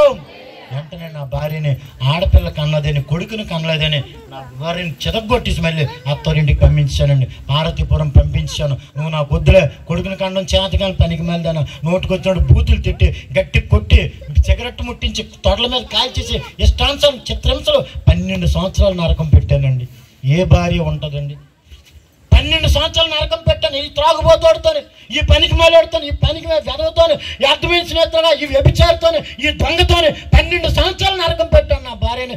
ఏ రోజు మంచి భోజనం పెట్టలేదు, ఏ రోజు ఒక మంచి చీర కొనలేదు, ఏ రోజు కూడా ఒక చికెన్తో ఒక ముద్ద అన్నం పెట్టలేదు. అంత దుర్మార్గమైన జీవితము జీవించాను నేను. 2 ఆడపిల్లలు తీసుకొని నువ్వు వెళ్ళిపో, నీకు నాకు సంబంధం లేదు, నువ్వు కొడుకుని కనలేదని బూతులు తిడితే చాలా రోజులు అమ్మాయి ఇంటి దగ్గర ఉంది. నా తర్వాత మా మరదల తర్వాత ఒక బావమరిది, అత్తయ్య, మామయ్య, నాకు పుట్టిన 2 ఆడపిల్లలు. ఒక పూటకి 7 తినాలంటే చాలా కష్టమైపోయింది స్నేహితులారా. కానీ నా భార్య చూసింది, నాన్న నేను మళ్ళీ వైజాగ్ వెళ్ళిపోతాను నాన్న, మా ఆయన దగ్గరికి వెళ్ళిపోతాను నాన్న, చస్తే చేస్తాను, బ్రతికితే బ్రతుకుతాను, నేను అక్కడికే వెళ్ళిపోతాను నాన్న అని చెప్తే, వాడు వద్దమ్మాడు, మంచోడు కాదమ్మా, నిన్ను చంపేస్తాడమ్మా, పిల్లలు కూడా చంపేస్తాడమ్మా, తాగుపోతామ్మా, పచ్చి దుర్మార్గుడమ్మా, వాడి దగ్గరికి వద్దమ్మని అత్తేమాయాలు చెప్పిన, లేదు నాన్న చస్తే చేస్తాను, బ్రతికితే బ్రతుకుతాను, నేను మళ్ళీ విశాఖపట్నం వెళ్ళిపోతానని 2 పిల్లలు తీసుకొని మే నెలలో మండు టెండలో ఇంటి ముందుకు వచ్చి తలుపు కొడుతుంది స్నేహితులారా. నేను తలుపు తీశాను. చాలా మందికి నీటి గండం ఉంటుంది, నాకు పని గండం ఉండేది. ఎప్పుడు పనికి వెళ్ళేవాడిని కాదు, అంత దరిద్రమే. ఎవడు జెండా పట్టుకుంటే 100 రూపాయలు ఇస్తాడా, ఎవడు జెండా పట్టుకుంటే బిర్యానీ ప్యాకెట్ ఇస్తాడా, ఎవడు జెండా పట్టుకుంటే ఆడితో నాకు ఏదైనా క్వార్టర్ ఇస్తాడా, లేకపోతే శాంపుల్ ఇస్తాడా. ఇదే నా జీవితం తప్ప, అయ్యో నాకు ఒక భార్య ఉంది, నాకు ఒక 2 పిల్లలు ఉన్నారు, నాకు బాధ్యత ఉంది, ఇది ఒక జన్మైన, ఇది ఒక దరిద్రమైన బ్రతికే కదా అనుకుని నాకు ఏమాత్రం కూడా బాధ్యత భారం లేని పరిస్థితుల్లో మీరు నమ్మండి, నా బిడ్డలు ఏడుస్తుంటే, చిన్న పిల్లలు స్నేహితులు, నా భార్య ఇంటి ముందుకు వచ్చి తలుపు పెడితే నేను ఒకటే చెప్పాను, నీకు నాకు సంబంధం లేదు, మళ్ళీ ఎందుకు వచ్చావు, కొడుకుని కండం నీకు చేత కాలేదు కదా, ఎక్కడి నుంచి వెళ్ళిపో, మళ్ళీ మీ అమ్మాయి ఇంటికి వెళ్ళిపో. నడి రోడ్డు మీద గట్టి కొట్టానండి, కాలుతో తన్నానండి. పాపం పెద్ద బిడ్డను నిలబెట్టింది, చిన్న బిడ్డను ఎత్తుకుంది, ఏడుస్తుంది. ఏడ్చినా సరే నేను ఇంట్లోకి రానివ్వలేదు. అటువైపులు ఇటువైపులు ఈ చుట్టుపక్కల వాళ్ళు అందరూ కూడా తిడుతున్నారు, ఒరే గాడిదా నీకు బుద్ధి ఉందా లేదా, నీ భార్య పిల్లలు ఇంట్లోకి ఎందుకు రానివ్వంటే, నా ఇష్టం, నా భార్యను చంపుకుంటాను పెంచుకోండి, మీరే రాడు పనికి మళ్ళీ నాకు బూతులు తిడితే నీకు ఒక దండం రా బాబు అని వారు కూడా ఇంట్లోకి వెళ్ళిపోయారు. నా భార్య నడి రోడ్డు మీద ఉంచేసాను. నా 2 కాళ్ళు పట్టుకొని ఏడుస్తుంది, అయ్యా 2 పిల్లలు మీరు ఇంట్లో ఉండండి, మేము కూలి పని చేసినా, ఇటుకలు మోసానా, రాళ్ళు మోసానా మిమ్మల్ని పెంచుతానండి, మా అమ్మల దగ్గర నన్ను పంపకండి, మా అమ్మ మా నాన్న పేదోళ్ళండి, నేను మీ దగ్గర ఉంటాను. నా తర్వాత ఒక చెల్లి ఒక తమ్ముడు ఉన్నారు, వారిని కూడా వారి బాధ్యత మా నాన్నల మీద ఉంది కదా, చూడండి ఎంత బాధ్యత నా భార్యకి, నేను అక్కడికి వెళ్ళనండి, మీ దగ్గరే ఉంటాను, 2 పిల్లలు మీరు చూడండి, నేను కూలి పని చేశాను, మీకు 150 తెస్తానండి అన్నా సరే నేను ఇంట్లోకి రానివ్వలేదండి. ఇలా జరుగుతున్న పరిస్థితుల్లో ఇంట్లో చుట్టుపక్కల వాళ్ళందరూ తిడితే ఎలా చస్తారో చావండి అని నా భార్యని ఇంట్లో ఉంచాను. బయటికి వెళ్ళి నిద్ర మాతలు తెచ్చి చంటి పెట్టని చంపిడకి సిద్ధపడ్డాను. నా చిన్న కూతురిని చంపుకోవడానికి కూడా సిద్ధపడ్డాను స్నేహితులు. 2 ఆడపిల్లలు పెంచాలి భరించలేను, వచ్చిన డబ్బులు త్రాగడానికి చాలు, వచ్చిన డబ్బులు పేకాటకి చాలు, వచ్చిన డబ్బులు కైనీలకి, గుట్కాలకి, 5,000కి, గంజాయికి, వీటికే నాకు చాలు, నేనేం పెంచుతాను ఇద్దరు ఆడపిల్లలు, ఎలాగైనా ఒక పిల్లని చంపేస్తాను, ఒక పిల్లతో బండి నడిపి వచ్చిన అనుకుని నేను నిద్ర మాత్రలు తెచ్చి మెడికల్ షాప్కి వెళ్ళి గట్టిగా పిండిసి చంటి బిడ్డ 14 నెలలు ఆ బిడ్డ వయసు, అంటే సంవత్సరం దాటిందంటే చంటి బిడ్డ అంటే చిన్న బిడ్డ, ఆ నిద్ర మాత్రం గట్టిగా పిండి నోట్లో పెట్టేశానండి చంపేయాలని. 10 గంటలకు నోట్లో పెట్టాను, బిడ్డ చనిపోయినాను. 12 గంటలకు చూశాను, ఆ చంటి బిడ్డ చనిపోలేదు, ఆడుకుంటుంది. వెంటనే నా కోపం వచ్చి తల కిందకి పెట్టిన తల దిండుతో ఈ 2 ముడుగులతో గట్టి నొక్కిశాను స్నేహితుడు బిడ్డను చంపేయాలని. అంత దుర్మార్గుండండి, సామాన్యమైన విషయం కాదండి. ఇలాంటి బ్రతుకులు నడిపించే దేవుడు, ఇలాంటి జీవితాలు కట్టే దేవుడు, ఇలాంటి త్రాగుబోతాలు మార్చే దేవుడు ఎవరైనా సరే ఈ భూ ప్రపంచంలో ఒక్కలుంటే చూపించండి స్నేహితులారా. ఈ దైవజనుల దగ్గర, దేవుని పిల్లలని మీ దగ్గర ఈ బైబిల్ ఎక్కడే వదిలిపెట్టి నా జీవితకాలం వెళ్ళి బానిసగా బ్రతుకుతాను. ఒక్కరు లేరు సార్, నా యేసయ్య తప్ప. కొట్టా చప్పట్లు ఒక్కసారి. యేసుప్రభు బ్రతుకులు మార్చే దేవుడు, యేసుప్రభు జీవితాలు కట్టే దేవుడు, యేసుప్రభు త్రాగుబోతాలు మార్చే దేవుడు, యేసుప్రభు కన్నీటిలో వారికి, దుఃఖమున్న వారికి నోటి నింపుగా నవ్విచ్చే దేవుడు నా యేసు ప్రభువేనండి. దేవునికి మహిమ కలుగును గాక. కన్నీరు కార్చి ఏడుస్తుంది, ఏటి నా బ్రతుకు, మా బావ బాగున్నాడు, మా మరిది బాగున్నాడు, అత్తమామలు బాగున్నారు, నా బ్రతుకు ఏటి ఎలాగైంది, నా 2 పిల్లల పరిస్థితి ఏంటని రోజు ఏడిపోయి కన్నీరు కన్నీరు కన్నీరు. నా జీవితంలో, నా భార్య జీవితంలో నేను పట్టించుకున్నాను కాదు. రాత్రి 1 గంట 2 గంటల వరకు త్రాగేసి ఒంటి మీద సెట్ లేకుండా ఆ రోడ్ల మీద అలాగొస్తే రాత్రి 2 గంటలకు ఇంటికి తీసుకెళ్ళి శుభ్రం పరిచయం చేసి తల నింపుగా స్నానం చేయించి ఆ మంచం మీద పడుకోబెట్టేది స్నేహితుడు. అంత మంచి భార్యను దేవుడు నాకు ఇచ్చారు. ఆలోచించండి, అలాంటి పరిస్థితిలో రోజు రాత్రులు వచ్చి కొట్టేసేవాడిని. రోజు నుండి పచ్చిమిర్చిలో ఆమ్లెట్లో పచ్చిమిర్చి ఎక్కువ వేయలేదని, కూరలో చికెన్లో కారం ఎక్కువ వేయలేదని, మందు కిక్కెక్కట్లేదని ఎన్నోసార్లు గోడకేసి గుద్దించేసేవాడిని, ఎన్నోసార్లు కాలుతో తన్నేవాడిని, ఎన్నోసారి పిడిగుద్దులు గుద్దేవాడిని. చిత్రహింసలు పెట్టాను సార్, నిజంగా చెప్తాను. ఎవ్వరు ఉండరండి 12 సంవత్సరాలు పెడితే. ఒక మంచి అల్లుడిగా లేను, ఒక మంచి తండ్రిగా లేను, ఒక మంచి భర్తగా లేను, ఒక మంచి స్నేహితుడిగా లేను, ఒక తల్లిదండ్రులకు మంచి కొడుకుగా లేను, ఒక తల్లిదండ్రులకు మంచి కొడుకుగా, లేకపోతే అన్నదమ్ములకు ఒక మంచి అన్నదమ్ముడిగా కూడా నా జీవితం లేదు. ఎందుకు వచ్చిన జీవితాలండి? కుటుంబాలు నాశనం అయిపోతున్నాయండి. లోకంలో ప్రజెంట్ విపరీతమైన త్రాగుబోతాలు, ఇంటికి ఒక రేషన్ కార్డులుగా, ప్రతి ఒక్కరు ఒక ఆధార్ కార్డులుగా ఇంటికి ఒక త్రాగుబోతాడు ఉన్నాడండి ఈ రోజుల్లో. యేసు నామములో వారందరికి కూడా రక్షణ కలుగునుగాక, వారందరి పాపములోంచి విడుదల పొందుదురుగాక. యేసునామమున ప్రతి త్రాగుబోతుకి నా యేసయ్య దర్శించి వారికి విడుదల చెయ్యునుగాక. నాలాట త్రాగుబోతునే దేవుడు మార్చారండి. మనస్ఫూర్తి చెప్తున్నాను, ఇలాంటి దేవుడు దొరికాడు, మనం ధన్యులం. గట్టి చప్పట్లు కొట్టండి ఒకసారి. ఇలాంటి యేసు ప్రభు దొరికాడండి మనకి, సామాన్యమైన విషయం కాదు స్నేహితుడా. అలాంటి కృప మనకు దొరికింది. కన్నీరు కార్చి ఏడుస్తుంటే రోజు వచ్చి కొట్టేవాడు, అందరూ విడిచిపెట్టేశారు. పిడికిడి బియ్యం లేవు, కనీసం పాలు కూడా కొనడానికి నా 2 బిడ్డలకి 10 రూపాయలు కూడా ఇంట్లో ఉంచేవాడిని కాదు. అలాంటి పరిస్థితులు ఏం జరిగిందంటే, మా వీధిలో 2 కుటుంబాలు యేసు ప్రభు నమ్ముకున్న వారు ఉన్నారు. 2 కుటుంబాలు యేసు ప్రభు నమ్ముకుని ఉంటే ఈ త్రాగుబోతాడు రోజు కొట్టేస్తున్నాడు. పాప మా పిల్లకి చిత కొట్టేస్తున్నాడు. రోజు వచ్చి ఈడొక పనికిమాలుడు, ఈడొక దుర్మార్గుడు. ఒకసారి ఆ పిల్లకి వెళ్ళి యేసు ప్రభు గురించి చెప్పాలని 2 కుటుంబాలు వచ్చి నా భార్యకి యేసయ్య గురించి చెప్పారు. దేవునికి స్తోత్రం చెప్పండి ఒకసారి. స్నేహితులారా, ఒక అద్భుతమైన మాట చెప్తాను వినండి. మనందరికీ ఏదో ఒక ఆశ ఉంటుందండి. స్కూటీ ఉన్నవాడికి 4 వీలర్ కావాలనుకుంటాడు, చిన్న రేకుల షెడ్ ఉన్నాడు, ఒక చిన్న ఫస్ట్ ఫ్లోర్ అయినా చిన్న బిల్డింగ్ అయినా కావాలనుకుంటాడు. ఏదో ఒక ఆశ మనందరికీ ఉంటుంది. కానీ నా యేసయ్యకి కూడా ఆశ ఉంది. ఏంటి తెలుసండి ఆ ఆశ? యేసుక్రీస్తు వారికి ఆశ అయితే 16-15 మార్కు సువార్తలో మీరు సర్వసృష్టికి వెళ్ళి సర్వసృష్టికి సువార్త యేసుక్రీస్తు వారు చెప్పిన బాధ్యత అండి.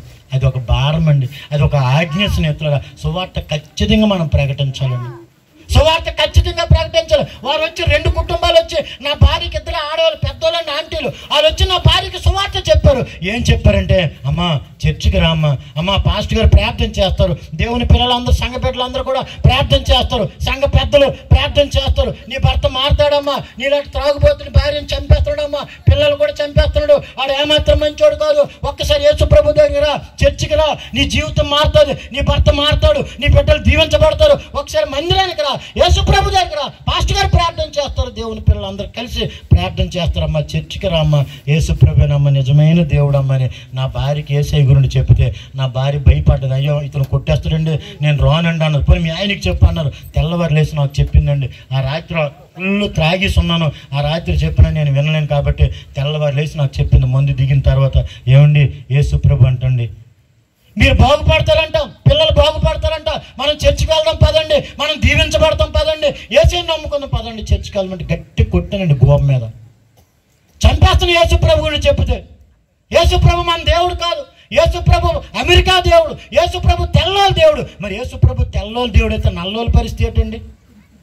యేసు ప్రభు అందరికీ దేవుడే. దేవునికి స్తోత్రం. యేసు ప్రభు మన దేవుడు కాదు, అమెరికా దేవుడు, తెల్లోళ్ళ దేవుడు. మనకెందుకు? మన ఇలవైపు సింహాద్రప్పన్న, తిరుపతి, అన్నవరం, సింహాచలం దేవుళ్ళు ఉన్నారు. మనం కాపోలము, మనం నాయుడులము, మనం హిందువులము. మనకెందుకు యేసు ప్రభు? చంపేస్తాను యేసు ప్రభుని చెప్తాను. నా భార్యను గట్టి కొట్టాను స్నేహితుడు. నా భార్యను కొట్టిన నా భార్య నీతిమంతుడి విశ్వాసం మూలముగా బైబిల్లో 4 దగ్గరలో ఉంది. హబక్కూకు గ్రంథం 2:4 పాత నిబంధనలో ఒకే దగ్గర ఉంటే, క్రొత్త నిబంధనలో 3 దగ్గరలో ఉంది. 1:17 రోమా పత్రికలో ఉంది, 3:11 గలతీలకు రాసిన పత్రికలో ఉంది, ఇంకొక దగ్గర 10:39, 38 ఎబ్రీలకు రాసిన పత్రికలో ఉంది. 3 దగ్గరలో ఉంది. నీతిమంతుడు విశ్వాసం మూలముగా బ్రతుకును. నా యేసయ్య కొత్త నిబంధనలో 3 దగ్గరలు ఉంటే, పాత నిబంధనలో 1 దగ్గర ఉంది. బైబిల్ మొత్తం మీద 4 దగ్గరలో ఉంది. నీతిమంతుడు విశ్వాసం మూలంగా జీవించనని. ఆ నీతిమంతుడని యేసుక్రీస్తు వైపు నా భార్య చూసి ప్రార్థన చేసింది. ప్రభువా, నువ్వు నిజమైన దేవుడు అయితే నా భర్తను మార్చండి అయ్యా. వాళ్ళు వచ్చి చెప్పారయ్యా, మీరు నిజమైన దేవుడు అయితే, మీరు జీవితాలు మార్చే దేవుడు అయితే నా భర్తను మార్చండి, నా కుటుంబాన్ని కట్టండి. ప్రభువా, 2 ఆడపిల్లలయ్యా, అసలు ఏ స్థితి లేదయ్యా, ఎవరు పట్టించుకున్న లేరయ్యా, నా భర్త కూడా బాధ్యత లేదయ్యా, అయ్యా అయ్యా కనికరించండి యేసు ప్రభుని. కానీ రోజు ప్రార్థన. మీరు నమ్మండి, విశ్వాసం కలిగిన ప్రార్థన దేవుడు అద్భుతాలు చేస్తారంట. ఆమె చెప్పండి, చెప్పండి విశ్వాసం అనండి ఒక్కసారి. అందరు నోరు తెరండి, విశ్వాసం అనండి. పురుషులారా విశ్వాసం అనండి ఒక్కసారి. స్నేహితులారా, విశ్వాసం అనేది 4 మాటలు. ఈ చివరి మాట ఆ చివరి మాట చేస్తే మధ్యలో ఏముంది? ఏముందండి మధ్యలో? శ్వాస. అయితే మనిషి శ్వాస పీల్చుకోవడం ముఖ్యమా, విడిచిపెట్టడం ముఖ్యం? తల్లి, పీల్చుకోవడం ముఖ్యం. అయితే ఎంత చెప్పండి ఉంటాను, నేను చూస్తాను. పీల్చుకొని ఉండండి, విడిచిపెట్టకుండా. పీల్చుకోవడం ఎంత ముఖ్యమో విడిచిపెట్టడం కూడా అంతే ముఖ్యం. పీల్చుకొని ఉన్నాం అనుకోండి, ఎల్లుండి జ్ఞాపకార్థ కొడుకు అయిపోద్ది. పీల్చుకోవడం ముఖ్యమే, విడిచిపెట్టడం ముఖ్యం. అలాగే క్రైస్తవుడికి, మనిషికి శ్వాస ఎంత ముఖ్యమో క్రైస్తవుడికి విశ్వాసం అంతే ముఖ్యమో. దేవునికి స్తోత్రం. విశ్వాసంతో యేసు ప్రభువు చూసిందండి. యేసు ప్రభువు చూసి ప్రార్థన చేసి చేసి చేసి ప్రభువా ప్రభువా నా భర్తను మార్చండి, నా భర్తను మార్చండి, నా భర్తను మార్చండి. మీరు నమ్మండి స్నేహితులారా, ప్రార్థన. బస్సు గంటకు 60 కిలోమీటర్లు వెళ్తుంది, ట్రైన్ గంటకు 100 కిలోమీటర్లు వెళ్తుంది, విమానం గంటకు 1000 కిలోమీటర్లు వెళ్తుందండి. విమానం గంటకు 1000 కిలోమీటర్లు వెళ్తే, బస్సు గంటకు 60 కిలోమీటర్లు వెళ్తే, ట్రైన్ గంటకు 100 కిలోమీటర్లు వెళ్తే, సూర్యచంద్ర నక్షత్రాలు గంటకి కొన్ని వేల కిలోమీటర్లు వెళ్తాయండి. అలాంటి సూర్యచంద్ర నక్షత్రాలే ఒకే ఒక ప్రార్థన ఆపేసింది. ఎవరు చేశారు ఆ ప్రార్థన? యెహోషువ చేశారు. ఈరోజు మనం ప్రార్థన చేస్తే సైకిలోడు ఆగడు. మనం ప్రార్థన చేస్తే సైకిలోడు ఆగడండి. ఆడి మట్టు కూడా వెళ్ళిపోతాడు, పాలు ప్యాకెట్, ఆడి మట్టు కూడా పేపర్ ఇసురుకొని తెల్లవారు వెళ్ళిపోతాడు. మన ప్రార్థన అలాగ ఉంటుంది. కానీ నిజముగా మొర్రపెట్టిన వారికి 145వ కీర్తన 18 వచనం, నిజముగా మొర్రపెట్టిన వారికి ఆయన సమీపముగా ఉన్నాడు. నా భార్య నిజముగా మొరపెట్టింది, ప్రభువా నువ్వు నిజమైన దేవుడు అయితే నా భర్తను మార్చండి అయ్యా, నా భర్తను మార్చండి అయ్యా, నాకు 2 ఆడపిల్లలయ్యా, అయ్యా అయ్యా అయ్యా అయ్యా ఒక్కసారి కనికరించండి అయ్యా, కనికరించండి అయ్యా, కృప చూపండి అయ్యా, స్పందించండి అయ్యా, కలుగు చేసుకోండి అయ్యా అనుకుని రోజు ప్రార్థన ప్రార్థన ప్రార్థన ప్రార్థన. ఒకానొక రోజు నా హృదయం తెరవబడ్డది. దేవునికి స్తోత్రం చెప్పండి ఒకసారి. ఒకానొక రోజు నా హృదయం తెరవబడి, వరము యేసు ప్రభు నమ్ముకుంటే అప్పులు తీరిపోతాయని చెప్పారా అన్నాను. చెప్పారండి అన్నది. అప్పుడు కూడా పనికి మారి బుద్ధే. సర్లేదు, పాత అప్పులు తీరిపోతే కొత్తగా మళ్ళీ అప్పులు చేసుకోవచ్చు, యేసు ప్రభు లక్కీలు ఆటలు అట్టుకున్నట్టుగా ఉంది, పలా చర్చికి వెళ్దాం అన్నాను. నా భార్య మంచి మనసుతో చర్చలు అడుగు పెడితే నేను పనికి మారి బుద్ధితో చర్చలు అడుగు పెట్టాను. కొన్ని రోజులు అయ్యింది, ఆత్మీయ తండ్రి బాప్తిసం ఇచ్చారు. బాప్తిసం తీసుకున్నాను కానీ బ్రతుకు మారలేదు. నా చేతులు జోడించి చెప్తున్నాను స్నేహితులారా, ఎవరైనా సరే బాప్తిసం తీసుకొని మంచినీళ్ళు తాగినట్టుగా అబద్ధాలు ఆడుతున్నారేమో, ఎవరైనా బాప్తిసం తీసుకొని టీవీ సీరియల్ చూస్తున్నారేమో, ఎవరైనా బాప్తిసం తీసుకొని పక్కకెళ్ళి త్రాగేస్తున్నారేమో, ఎవరైనా బాప్తిసం తీసుకొని సేవకుల దగ్గర అబద్ధాలు ఆడేస్తున్నారేమో, ఎవరైనా బాప్తిసం తీసుకొని సినిమాలు షికారులు మోసము ఇష్టానుసారం బ్రతుకుతున్నారేమో. జాగ్రత్త, నా ప్రభు అన్నీ చూచుచున్న దేవుడు. 15:3 సామెతల గ్రంథం, యెహోవా కళ్ళు ప్రతి స్థలమందు ఉండను, అవి మంచి వాటిని చెడ్డ వాటిని చూచుచుండనని అక్కడ వాక్యం ఉంది. బాప్తిసం తీసుకొనను, నా బ్రతుకు మారలేదు. బాప్తిసం తీసుకొనను, నాకు మంచి మనసు లేదు. బాప్తిసం తీసుకొనను, సినిమాలు మానలేదు. మొదట ఆదివారం చర్చు, సోమవారం సినిమా, ఆదివారం చర్చు, సాయంత్రం మహేష్ బాబు సినిమాలు థియేటర్లు. ఇదే నా జీవితము. లాస్ట్కి యేసు ప్రభు దగ్గరుండి అపవాదికి అప్పచెప్పాడు నాకు. 1:26 ఈ రోమా పత్రికలో భ్రష్టు మనసుకు అప్పచెప్పాడు స్నేహితులారా. భ్రష్టు మనసుకి ఎప్పుడైతే అప్పచెప్పాడో నా సీన్ కాలిపోయింది స్నేహితులారా. గమనించండి, ఏదో రొట్టె ద్రాక్షసం తీసుకొని హ్యాపీగా వెళ్ళిపోతుంది అనుకుంటాను మేము, ఎవడు చూడట్లేదు అనుకుంటాను. ఖచ్చితంగా చెప్తున్నాను స్నేహితులారా, ఒకానొక రోజు వస్తుంది, బ్రేక్ పడిపోద్దండి. ఎవ్వడు తప్పించలేడు సార్, మనస్ఫూర్తి చెప్తున్నాను. ఎవ్వరు తప్పించలేరు స్నేహితులారా. నా జీవితంలో జరిగిన సంఘటన మీ మధ్యలోకి తీసుకొస్తాను. రొట్టె ద్రాక్షం తీసుకొని బాప్తిసం తీసుకొని నాకు మారు మనసు లేకుండా బ్రతికాను. ఒకానొక రోజు విపరీతమైన అప్పులు పాలు. చంటి బిడ్డకి అన్నం పెట్టలేని స్థితి, నా భార్యకు ఒక మంచి భోజనం పెట్టలేని పరిస్థితి, ఇంట్లో ఒక పిడికిడి బియ్యం లేని పరిస్థితి, 2 పిల్లలు పట్టించుకోలేని పరిస్థితి. యేసుప్రభు నమ్ముకొని కూడా మారు మనసు లేదు. యేసుప్రభు నమ్ముకొని కూడా స్థిరమైన జీవితం లేదు. యేసుప్రభు నమ్ముకొని కూడా బలమైన విశ్వాసం లేదు. అలాంటి నా జీవితంలో ఒకానొక రోజు నా భార్య నా కళ్ళ ముందుకు వచ్చి గట్టిగా గద్దించింది. 12 సంవత్సరాలు నరకం పెట్టి నా భార్య ఏ రోజు ఎదురు సమాధానం చెప్పలేదండి. నా కళ్ళ ముందుకు వచ్చి ఒక మాట అన్నది, ఇంకా నీ బ్రతుకు అనవసరం అయ్యి అన్నదండి. నిన్ను కట్టుకున్నందుకు నా బ్రతుకు అనవసరం, మన కడుపులో పుట్టిన 2 పిల్లల బ్రతుకు కూడా అనవసరం. నలుగురం కూడా పక్కన ఆర్కే బీచ్ ఉంది, రామకృష్ణ బీచ్, ఆ బీచ్లో పడి చనిపోయిందాం పద. మీరు మరి మారండి. యేసు ప్రభుకే చెడ్డ పేరు తెస్తున్నారు, సంఘానికే చెడ్డ పేరు తెస్తున్నారు. ఒక మంచి తండ్రిగా లేరు, ఒక మంచి భర్తగా లేరు. ఇంక బ్రతుకొద్దు, త్రాగుబోతుగా ఉన్న నీ జీవితం ఇంకా అలాగే నాశనం అయిపోద్ది. నిన్ను కట్టుకున్నందుకు నా జీవితం కూడా అంతే, నలుగురం కూడా చనిపోయిందాం పద అని నా భార్య ఆ రోజు ఏడ్చింది స్నేహితులాడు. ఏడుపు అండి, మీరు నమ్మండి. ఉదయం 9 గంటలకు ఏడుపు మొదలుపెట్టింది. నాకు ఇంక బ్రతుకొద్దు. అప్పులో ఇంటి ముందుకు వచ్చి తిడుతున్నారండి, ఇంటి ముందుకు వచ్చి అప్పులో బూతులు తిడుతున్నారండి. నా 2 పిల్లలు, చిన్న పిల్లలు స్నేహితులు, వాళ్ళు కూడా బయటికి పంపించి వాళ్ళతో కూడా అబద్ధం ఆడించేసేవాడిను. నేను ఇంట్లోనే ఉండేవాడిను. మా నాన్న లేరండి, మా అమ్మ లేదండి అని పాపం చిన్న పిల్లలు, ఆడపిల్లలు, వాళ్ళతో కూడా నేను అబద్ధం ఆడించేసేవాడిను. వాళ్ళేం బూతులు తిట్టి వెళ్ళేవారు స్నేహితులు. ఇలాంటి పరిస్థితులు ఇంక నా భార్య తట్టుకోలేకపోయింది. అందరూ వదిలేశారు, పట్టించుకున్న వాళ్ళు ఒక్కరు లేరు, చూసిన వాళ్ళు ఒక్కరు లేరు, ఎలాగ ఉన్నావమ్మని అడిగిన వాళ్ళు లేరు. కానీ పైగా నా భార్య వైపు మోహపు చూపుతో చూసిన వాళ్ళు అనేక మంది. వాడు తాగుబోతాడు, వాడు పనికి మాలాడు, వాడు వేస్ట్ క్యాండిడేట్, నాతో పాపం చేయి, నీకు అది ఇస్తాను, నీకు ఇది ఇస్తాను, ఆడిని నమ్ముకుంటే నీకు పని అవ్వదు, నాతోనొచ్చి అనుకుని ఎంతమంది గుడ్లగోబల్లాగా నా భార్య వైపు చూసే పాపానికి పిలిచారో తెలియదు స్నేహితులారు. త్రాగుబోతుల భర్తలు ఒకరు ఎక్కడ ఎవరైనా నా చేతులు జోడించి చెప్తున్నాడు, నీ గురించి నీ పిల్లలు, నీ భార్య నరకం అనిపిస్తున్నాడు. గుర్తుంచుకో సహోదరుడు, నువ్వు త్రాగింది క్వార్టరే, అది నీ జీవితానికి నష్టమే. నువ్వు త్రాగింది శాంపులే, అది నీ జీవితానికి నష్టమే. నిన్ను బట్టి నీ భార్యకి నష్టమే, నిన్ను బట్టి నీ పిల్లలకి నష్టమే, నిన్ను బట్టి నీ తల్లిదండ్రులకు నష్టమే, నిన్ను బట్టి నీ అత్తమామకి నష్టమే, నిన్ను బట్టి నీ కుటుంబానికి నష్టం. ఏం మోసుకెళ్ళిపోతావురా బాబు? యేసయ్య మాట్లాడుతున్నారండి. చివరి ఆఖరి కూడికలో ఒకవేళ త్రాగుబోతున్నారా ఎవరైనా ఉన్నారేమో, ఒక వ్యభిచార మనస్తత్వంతో ఎవరున్నారేమో, ఒక అబద్ధికులు ఎవరైనా ఇక్కడ ఉన్నారేమో. నా స్నేహితులారా, యేసుక్రీస్తు రక్తంలో కడగబడి యేసుక్రీస్తు నామములో మారు మనసు లేకుండా యేసుక్రీస్తు నామములో ఇష్టానుసారంగా బ్రతికి ఉన్నావేమో. ఒకానొక రోజు ఉపద్రవంలాగా బలమైన తీర్పు రాబోతుంది. ఉప్పు స్తంభం అయిపోయింది లోతు భార్య వలె. ఎవ్వడు తప్పించలేడు. చూసుకోవచ్చులే, 10 రోజులు మంచం మీద ఉంటాంలే, అప్పుడు మళ్ళీ క్షమాపణ అడగొచ్చులే. 10 రోజులు హాస్పిటల్ బెడ్ మీద ఉంటాంలే, అప్పుడు క్షమాపణ అడగొచ్చులే. కుదరదండి. ఎప్పుడు అకస్మాత్తుగా వచ్చేస్తుంది ఉగ్రత, అకస్మాత్తుగా వచ్చేస్తుంది దేవుని కోపము, అకస్మాత్తుగా వచ్చేస్తుంది దేవునికి పరిస్థితులు. జాగ్రత్త స్నేహితులారా. అందుకే నేను ఎక్కడికి వెళ్ళినా నా యేసయ్య చెప్పిన మాటలే చెప్తున్నాను. ఒకటే చెప్తున్నారు అతను, రే కుమారుడా, నువ్వు ఎక్కడికి వెళ్ళినా ఒకటే చెప్పు. ఎవరు అక్కడ పరిస్థితులు ఉన్నా, అవతల అన్యులవని, వాళ్ళు సున్నత లేని వారు అవని, వాళ్ళు బాప్తిసం పొందలేని వారు అవని, వారికి ఒక బాప్తిసం పొంది రక్షణ పొంది చర్చికి వచ్చి మారు మనసు లేకుండా ఎవరైతే బ్రతుకుతున్నారో వారితో కూడా చెప్పు, నేను అతి త్వరగా వచ్చుచున్నాను. ఆమెన్ చెప్పండి రా బాబు. నా ప్రభువుకు మహిమ కలుగునుగాక. ఎంత గొడ్లు చింపుకొని నేను ఇంత అరుస్తుంటే ఆమెన్ చెప్పడం కూడా మీకు అంత బద్ధకమైతే ఎలాగండి? ఆమెన్ చెప్పండి ఒకసారి.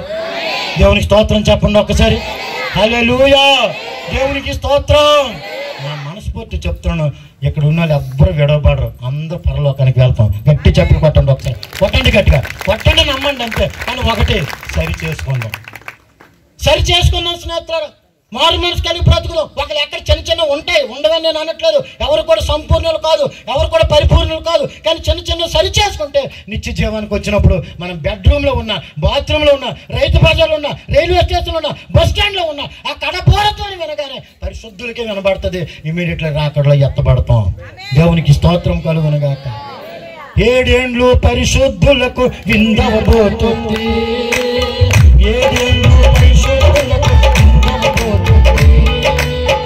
7 ఏండ్లు లోకాన్ని సమరాబోతుంది. 7 ఏండ్లు లోకాన్ని సమరాబోతుంది. ఈ సువార్త మూయబడు, ఈ సువార్త మూయబడు.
ఆ రోజు నా భార్య కన్నీరు కార్చి ఏడుస్తుంది.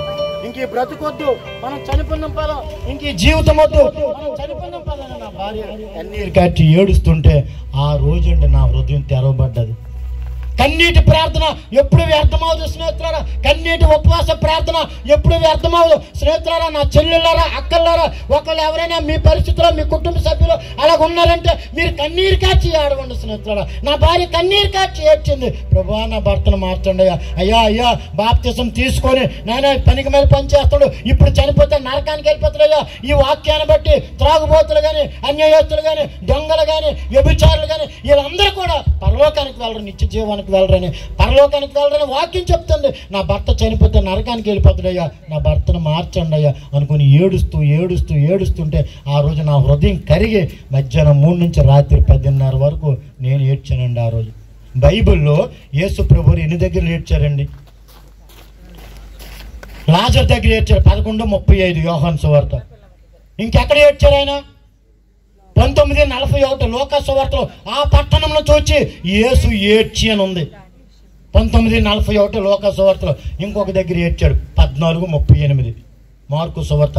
చింతాక్రాంతుడైన గెత్సెమనే తోటలో 3 దగ్గర ఏడ్చాడు యేసు ప్రభువారు. మరి ఈ రోజు మనం ఏడ్చామా? గమనించండి స్నేహితులారా. ఈ రోజు మనం ఆయన పాదాల దగ్గర కన్నీటితో ప్రార్థన చేస్తే ఆయన సంతోషంతో పంట కొనే కృప మనకు దయచేస్తాడు స్నేహితులారా. కానీ నా భార్య ఏడ్చింది, నేను కూడా ఆ రోజు ఏడ్చాను. ప్రభువా నువ్వు నిజమైన దేవుడు అయితే ఒక్కసారి మాట్లాడండి అయ్యా. అయ్యా రొట్టి ద్రాక్ష రసము తీగా ఉంటుందని తీసుకుంటానయ్యా, దాని విలువ నాకు తెలియదయ్యా. అయ్యా బాప్తిసం ఇచ్చారు, బుడుక్కున ములిగియాల నీటిలో ములిగిస్తానయ్యా, దాని విలువ నాకు తెలియదయ్యా. అయ్యా మీరు దేవుడైతే ఒక్కసారి నాతో మాట్లాడండి అయ్యా. అయ్యా నా పాపాలు ఒప్పుకుంటానయ్యా, మీ కాలు పట్టుకుంటానయ్యా, నన్ను కనికరించండి అయ్యా. నేను నా భార్యను జాగ్రత్త చూసుకుంటున్నాయ్యా, నా 2 బిడ్డలు జాగ్రత్త చూసుకున్నాయ్యా. ఒక సర్పంచ్ దగ్గర, ఒక జైలు, లేకపోతే ఒక ఎస్సీ గారి దగ్గర, లేదంటే ఒక కోర్టులో, లేకపోతే ఇంకెంకో దగ్గర ఒప్పుకుంటారు. కానీ నా ప్రభు దగ్గర నేను ఒప్పుకోనను. నా భార్యను జాగ్రత్త చూసుకుంటున్నాయ్యా, నా బిడ్డలు జాగ్రత్త చూసుకోండియ్యా, నీ పేరు చెప్పుకొని బ్రతుకుతానయ్యా. కానీ ఒక్కటయ్యా నాతో మాట్లాడండి అయ్యా. మీరు నిజమైన దేవుడు అయితే, మీరు మాట్లాడే దేవుడు అయితే,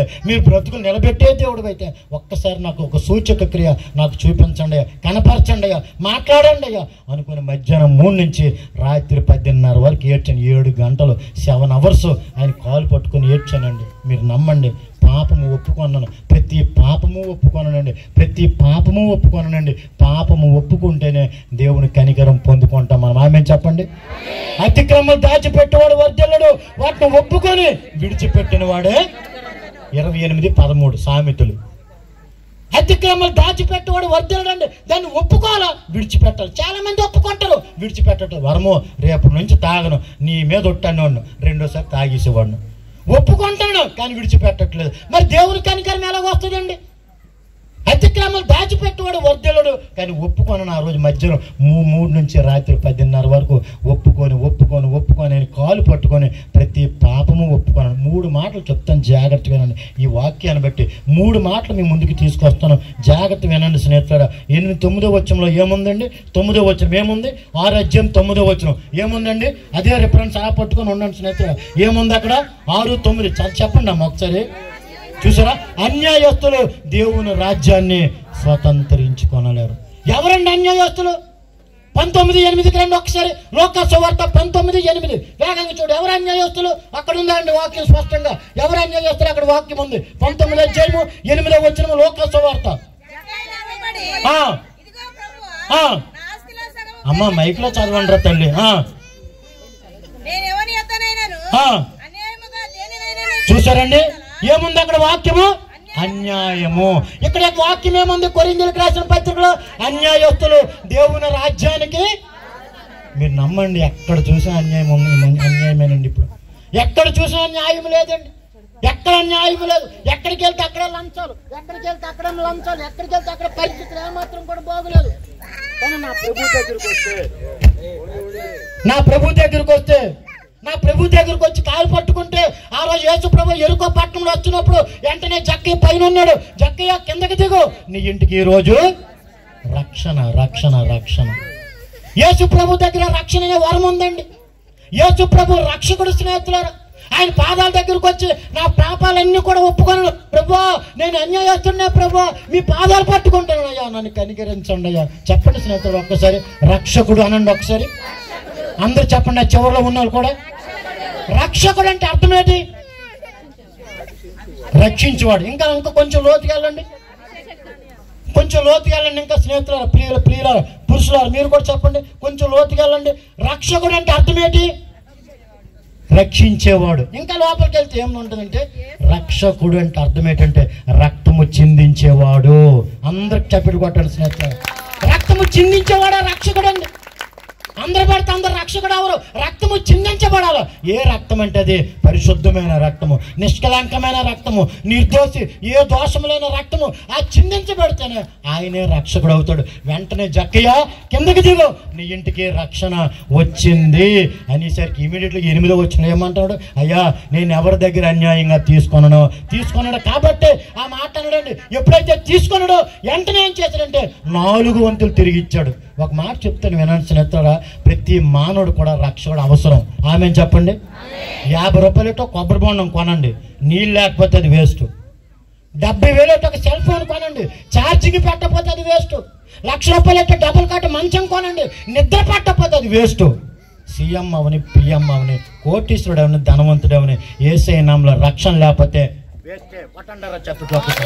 దేవునికి స్తోత్రం. ఖచ్చితంగా రక్షకుడు అవసరం స్నేహితులారా. అందుకే అన్యాయస్తుడైన జక్కయ్య ఏమన్నాడంటే, అయ్యా, నేను ఎవరి దగ్గర అన్యాయంగా తీసుకున్నాను, ఈరోజు న్యాయమంతుడైన దేవుడు నువ్వు వచ్చావయ్యా, నీ దగ్గర నా పాపాలు ఒప్పుకుంటున్నాయ్యా, తిరిగి 4 వంతులు తిరిగి ఇచ్చేస్తున్నాయ్యా, నన్ను క్షమించండి అయినా వేసే కాలు పట్టుకొని క్షమాపణ అడిగాడండి. అందుకే స్నేహితులారా, ఒకవేళ మీలో ఎవరైనా సరే అన్యాయంగా ఒకవేళ ఉన్నారేమో, లేదంటే ఒకళ్ళు మీకు తెలుసు ఒకళ్ళు అన్యాయంగా బ్రతుకుతున్నారేమో, వారి గురించి కూడా మీరు ప్రార్థన చేయండి. వారికి ఒక్క రక్షణ లేకపోతే, మారు మనసు లేకపోతే, నిత్య జీవం లేకపోతే నరకానికి వెళ్ళిపోతారు స్నేహితులారా. వెంటనే యేసు ప్రభు దగ్గరికి వచ్చి, ప్రభు నేను అన్యాయస్తున్నా, నేను న్యాయం లేదు ప్రభు, నేను ఒప్పుకుంటాను ప్రభు అంటే, అప్పుడు యేసు ప్రభు ఏమన్నాడండి? నీ ఇంటికి 12 సంవత్సరాలు దాటితే మీ పిల్లలకి రక్షణ ఇప్పించండి. 12 సంవత్సరాలు దాటితే మీ పిల్లలకి రక్షణ ఇప్పించండి స్నేహితులారా. రక్షణ లేకపోతే చాలా డేంజర్, మారు మనసు లేకపోతే చాలా డేంజర్. ఖచ్చితంగా ప్రభు త్వరగా వస్తున్నారు స్నేహితులారా. అందుకే ఈ సువార్త మీటింగ్లో యేసు నామములో చెప్తున్నాను, ఖచ్చితంగా రక్షకుడు మనకి అవసరము. దేవునికి స్తోత్రం. యేసు ప్రభు కాలు పట్టుకొని బ్రతిమాలాడు జక్కయ్య. అప్పటికైనా ధనవంతుడని 2వ వచనంలో ఉంది. 19:2 ఏముందంటే ధనవంతుడైన జక్కయ్య అని ఉంది అక్కడ. ఆయన ధనవంతుడే, ఆయన కోటీశ్వరుడే, ఆయన బాగా ఆస్తిపరుడే, కానీ అన్యాయంగా సంపాదించాడండి. అన్యాయస్తులు దేవుని రాజ్యానికి స్వతంత్రులు కానేరరు. మనస్ఫూర్తి చెప్తున్నానండి, మనది కానిది మనం ఆశిస్తే అది అన్యాయమే. మనది కానిది మనం ఆశిస్తే అది పాపమే. మనది కానిది మనం ఆశిస్తే అది ఏమాత్రం కూడా శాపమే తప్ప ఆశీర్వాదం కాదండి. ఎంతోమంది నేను ఏడిపించానండి, ఎంతోమంది కుటుంబాలు కన్నీరు కాల్పించానండి, ఎంతోమంది ఉసురు పోసుకోనండి. నా జీవితంలో అస్సలు మంచితనం లేదండి, నా జీవితంలో అస్సలు న్యాయం లేదండి, నా జీవితంలో అస్సలు మనస్తత్వం మంచి మనస్తత్వం కాదండి. అలాంటి జీవితాన్ని మధ్యాహ్నం 3 నుంచి రాత్రి 10:30 వరకు నా పాపాలన్నీ వేసే కాలు పట్టుకొని ఒప్పుకున్నాను స్నేహితుడా. ఇంకొక మాట మీకు చెప్తున్నాను స్నేహితుడా, అక్కడ దొంగలని కూడా ఉంది. దొంగలు కూడా దేవుని రాజ్యంలో స్వతంత్రించుకొనలేరు. ఇటువైపు ఒక దొంగ ఉన్నాడు, ఇటువైపు ఒక దొంగ ఉన్నాడు. ఇటువైపు ఉన్న దొంగ ఏమంటాడు తెలుసా? నువ్వు దేవుని కుమారుడు. 23:39 నా లోకా సువార్తలో 23:39 లోకా సువార్తలో ఏమంటాడు తెలుసా? ఎడమవైపున దొంగ, నువ్వు దేవుని కుమారుడు అయితే నువ్వు రక్షించుకో, నన్ను రక్షించు, లేకపోతే నీ ఇష్టమని వాడు సైడ్ అయిపోయాడు. కానీ కుడివైపున దొంగ అంటున్నాడు 41వ వచనము 23:41 లోకా సువార్త. మనకైతే ఇది న్యాయమే. ఆమె చెప్పండి ఒకసారి అందరూ కూడా చూడండి, ఒప్పుకుంటున్నాడండి. ఆడేమంటున్నాడు? నువ్వు దేవుడు అయితే, నువ్వు దేవుని కుమారుడు అయితే. చాలా మంది ఏమంటారు తెలుసండి, 3 మేకులు పీక్కోలేనాడు ఏం దేవుడు. నరకానికి వెళ్ళిపోయి బ్యాచ్ అండి వీళ్ళందరూ, నరకానికి వెళ్ళిపోయి బ్యాచ్ స్నేహితులు. 3 మేకులు పీక్కోలేనాడు ఏం దేవుడు. 10వ కీర్తన 4వ వచనంలో చూడు తల్లి ఎంత అద్భుతమైన మాట ఉందో. 10వ కీర్తన 4వ వచనం ఏమని తెలుసండి, అక్కడ దుష్టుడు పొగరెక్కి మాట్లాడతాడని ఉంది. దుష్టుడు పొగరెక్కి మాట్లాడతాడటండి. 10వ కీర్తన 4వ వచనం అదే మాట దేవుడు రాయించాడు. చాలు తల్లి చాలండి. ఆడు దుష్టుడు, ఎడమవైపు ఉన్నాడు దుష్టుడు. నువ్వు దేవుడు అయితే, నువ్వు దేవుని కుమారుడు అయితే నువ్వు రక్షించుకో, నన్ను రక్షించు అన్నాడు స్నేహితులారా. కానీ కుడివైపున దొంగ అంటున్నాడు, అయ్యా నాకు న్యాయమే. 1:9 మలాకి 1:9 మలాకీలో ఏమని తెలుసండి? చూడరా తల్లి అర్జెంటుగా 1వ అధ్యాయం 9వ వచనం మలాకీ గ్రంథంలో మత్తయి సువార్త ఇటువైపు ఉంటుంది చూడండి ఒక్కసారి. 1:9 మలాకీలో ఏముందంటే చూడండి, వేగంగా చదువు తల్లి. ఆమె చెప్పండి ఒక్కసారి. దేవుడు కటాక్షము చూపునట్లు, దేవుడు మన మీద కనికరం పొందినట్లు, దేవుని కృప మన మీదకి వచ్చినట్లు, దేవుని దయ మనం పొందుకున్నట్లు ఆయన చేతి కింద మనము ఆయన కాలు పట్టుకొని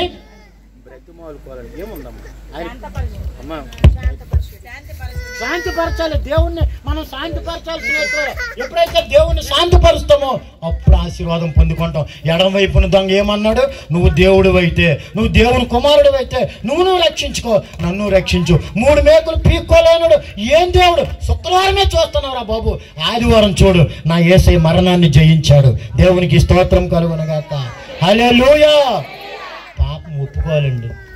పాపం ఒప్పుకుంటే జీవితాలు కట్టబడతాయండి. పాపం ఒప్పుకుంటే బ్రతుకులు మారుతాయండి. మీరు నమ్మని స్నేహితుడా, కుడివైపున దొంగ పాపం ఒప్పుకొనడు. ఒక అద్భుతమైన మాట చెప్తాను, జాగ్రత్త వినండి. దావీదు గారు అనండి అందరూ. దావీదు అనొద్దండి, అది మన పెదనాన్న కొడుకు కాదు, మన చిన్నాన్న కొడుకు కాదు. అతను మహారాజు, ఆయన దేవుని చిత్తానుసారమైన మనుషుడైన దావీదు గారు. ఆయనకు అభిషేకం ఉందా లేదా కదా? 16-14 సమూయేలు మొదటి గ్రంథం. దావీదును సమూయేలు గారు అభిషేకించాడు తైలపు కొమ్ముతో ఉంది అక్కడ వాక్యం కదా. అభిషేకం ఉంది, మళ్ళీ పట్టాభిషేకం ఉందా లేదా చూడండి. సమూయేలు 2వ గ్రంథం 2:4 చూడండి. ఒకసారి వేగంగా చూడండి స్నేహితులు. సమూయేలు 2వ గ్రంథం 2వ అధ్యాయం 4వ వచనం.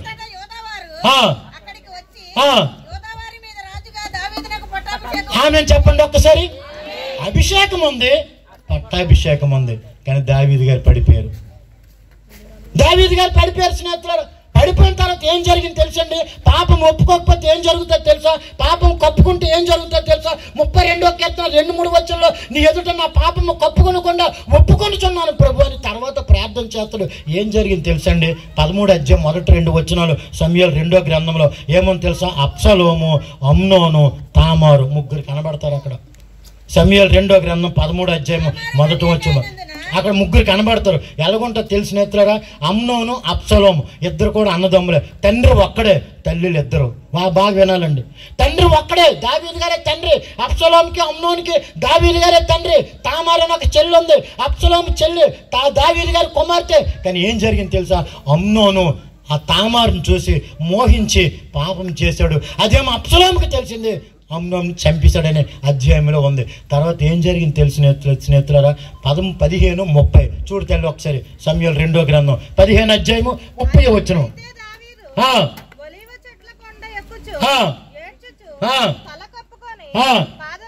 కాలుకి చెప్పులు లేకుండా తల మీద గుడ్డ వేసుకొని ఏడ్చుచూ కొండెక్కిన పని ఏంటండి దావీదు రాజు గారికి? ఈరోజు యేసు ప్రభుని నమ్ముకొని రక్షణ పొంది, అభిషేకం పొంది, ఆత్మ పొంది, దేవుని కృప పొందుకొని ఈరోజు అనేక మంది కుటుంబాలు ఎందుకండి చిన్న భిన్నం అయిపోతున్నాయి? ఆలోచించండి అమ్మ ఒక్కసారి. మొన్న ఒక ఊరు మీటింగ్కి వెళ్ళానండి. మొన్న ఒక ఊరు మీటింగ్కి వెళ్తే ఆ మీటింగ్ అయిపోయిన తర్వాత నేను ఇంటికి వెళ్ళిపోయాను. ఇంటికి వెళ్ళిపోయిన తర్వాత ఒక ఆవిడ నాకు ఫోన్ చేసింది. అక్కడ కన్వీనర్ దగ్గర ఫోన్ నెంబర్ తీసుకొని చేసి అంటది, అమ్మ వినండి బాగా చేసి అంటది, మొన్న మీరు చేశారు కదా, మొన్న మీరు వచ్చారు కదా ఆ మీటింగ్కి, వచ్చానమ్మా అన్నాను. మీ సాక్ష్యం చెప్పినప్పుడు నా పాపాలు కూడా దేవుడు ఒప్పుకోమన్నాడండి. నేను కూడా చాలా పాపం చేశానండి, విపరీతమైన పాపినండి, నేను చాలా పాపాత్మురాలండి అని అన్నది. ఏం చేసావమ్మని అంటది, మీరు నమ్మండి, మా నాన్నగారు రైల్వే డిపార్ట్మెంట్లో ఉద్యోగం చేసేవారు. మా నాన్నగారు ఈ మధ్యన రిటైర్మెంట్ అయ్యారు. మా నాన్నగారికి పెన్షన్ వచ్చిందని సొంత చెల్లిని పురుగుల మందు పెట్టి చంపేశాను అన్నది. సొంత చెల్లిని పురుగుల మందు పెట్టి చంపేసింది అంటండి. రెండోది, నేను ఒళ్ళమ్ముకొని బ్రతుకుతానని అంటుంది. నేను పెద్ద వ్యభిచారిని బాబు, నా పాపాలు యేసు క్షమిస్తాడా అని అడిగింది. ఇప్పుడు చనిపోతే నువ్వు నరకానికి వెళ్తావు, కానీ యేసు ప్రభు దగ్గరికి వచ్చి పాపాలు ఒప్పుకో, దేవుడు నేను కనికరిస్తారు, దేవుడు నేను క్షమిస్తారు అని యేసు ప్రభు గురించి నేను చెప్పాను. వద్దండి అయ్యారు, దేవుడు క్షమిస్తారు అని ఎప్పుడైతే చెప్పానో స్నేహితులారా, ఆవిడ కన్నీరు కాచి ఏడ్చి 6 నెలలు అయిన తర్వాత మళ్ళీ నాకు ఫోన్ చేసి, నా పాపాలన్నీ ఒప్పుకోనను బాబు, నేను ఇప్పుడు చర్చికి వెళ్తాను, నీ దేవుడే నా దేవుడు. దేవునికి స్తోత్రం. ఎందుకంటే అతిక్రమం దాచిపెట్టిన వాడు వర్ధిల్లాడు స్నేహితులారా. ఆ రోజు వచ్చి పాపాలు ఒప్పుకొని సిలువ మీద దొంగ అటువైపు ఉన్నాడేమో, నువ్వు దేవుడు కుమారుడు అయితే నువ్వు రక్షించుకో, ఇటువైపు ఉన్న అతను నువ్వు నిజమైన దేవుడివే, నేను ఒప్పుకుంటానని ప్రభా నా పాపాలు క్షమించండి అయ్యా. మీరు మధ్యాకాశానికి వచ్చినప్పుడు నాయన నన్ను జ్ఞాపం చేసుకోండి అయ్యా అంటే ఆయన అంటాడు, ఏమంటాడు ఆయన, నిత్యముగా నీవు నాతో పాటు. చూసారండి, పాపం ఒప్పుకుంటే పరలోకము, పాపము కప్పుకుంటే నరకము. పాపం ఒప్పుకుంటే పరలోకమండి. నా సహోదరుడా, యేసు ప్రభు నమ్మలేని ఒక్కరు ప్రజలు ఎవరైనా ఉన్నారంటే టైం వ్యర్థపరచుకోవద్దు. యేసు ప్రభు త్వరగా వస్తున్నారు. నీకు రక్షణ అవసరము, నీకు మారు మనసు అవసరము, నీకు పరలోకం అవసరము, నీకు నిత్య జీవం అవసరము, నీకు ఖచ్చితంగా పాప క్షమాపణ కూడా అవసరమే. ఇవన్నీ కూడా ఆన్సర్ ఏంటంటే ప్రభు అనే యేసుక్రీస్తు వారే. ఇవన్నిటికి ఆన్సర్, ఇవన్నిటికి జవాబు నా యేసు ప్రభు దగ్గర ఉంది. ప్రభు దగ్గరకు వచ్చి, ప్రభా నేను పాపిని ప్రభా, ఆ రోజు మధ్యాహ్నం 3 నుంచి రాత్రి 10:30 వరకు ప్రతి పాపము ఒప్పుకోనండి. ఎంతమందిని ఏడ్పించానో తెలియదు, ఎంతమంది ఉసురు పోసుకోనో తెలియదు, ఎంతమంది భార్యల్ని, ఎంతమంది భర్తల్ని, ఎంతమంది తల్లిదండ్రుల్ని ఏడ్పించానో నాకే తెలియదు స్నేహితులు. అంత దుర్మార్గుడిను. మధ్యాహ్నం 3 నుంచి రాత్రి 10:30 వరకు నా ప్రతి చిన్న పాపాన్ని ఆయన కాలు పట్టుకొని ఒప్పుకొని ప్రభా నాతో మాట్లాడండి అయ్యా, మీరు మాట్లాడితే నీ పేరు చెప్పుకొని బ్రతుకుతానయ్యా, మీరే దేవుడని ప్రజలకు చెప్పుతానయ్యా, ఒక్కసారి నాతో మాట్లాడండి ప్రభా, నేను ఘోర పాపిని ప్రభా అని ఏడ్చి రాత్రి 10:35 అయ్యింది. నా యేసు ప్రభు మాట్లాడారు నాతోని. ఒక్కలా ఆమె చెప్పలేదండి. దేవునికి స్తోత్రం కలుగుని గాక. 10:35 అయింది. నా యేసు ప్రభు మాట్లాడారు, అశోక్ జాగ్రత్త, ఈ సృష్టికర్త నేను, యేసుక్రీస్తు నేను తప్ప దేవుడు లేడు, నువ్వు కరెక్ట్గా ఉండు, నీకు ఉన్నతమైన స్థితికి తీసుకొస్తాను, పరలోకానికి వారసును చేస్తానని ప్రభు స్పష్టంగా ఆయన స్వరం నేను విన్నానండి.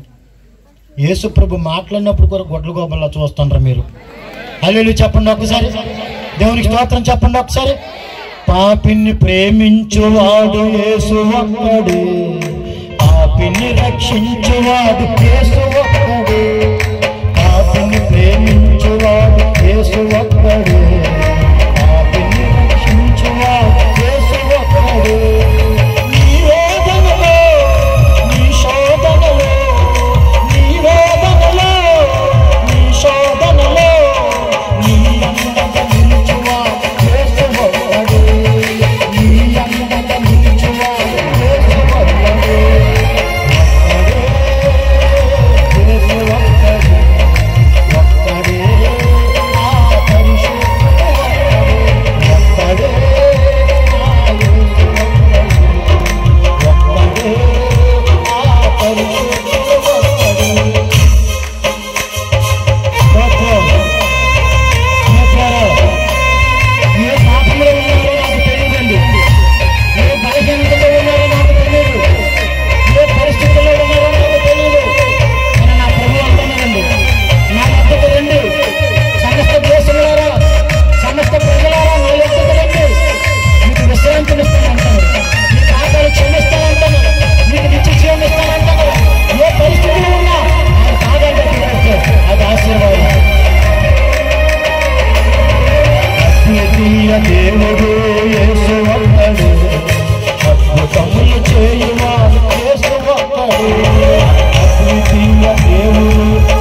కొనిపోవాడు,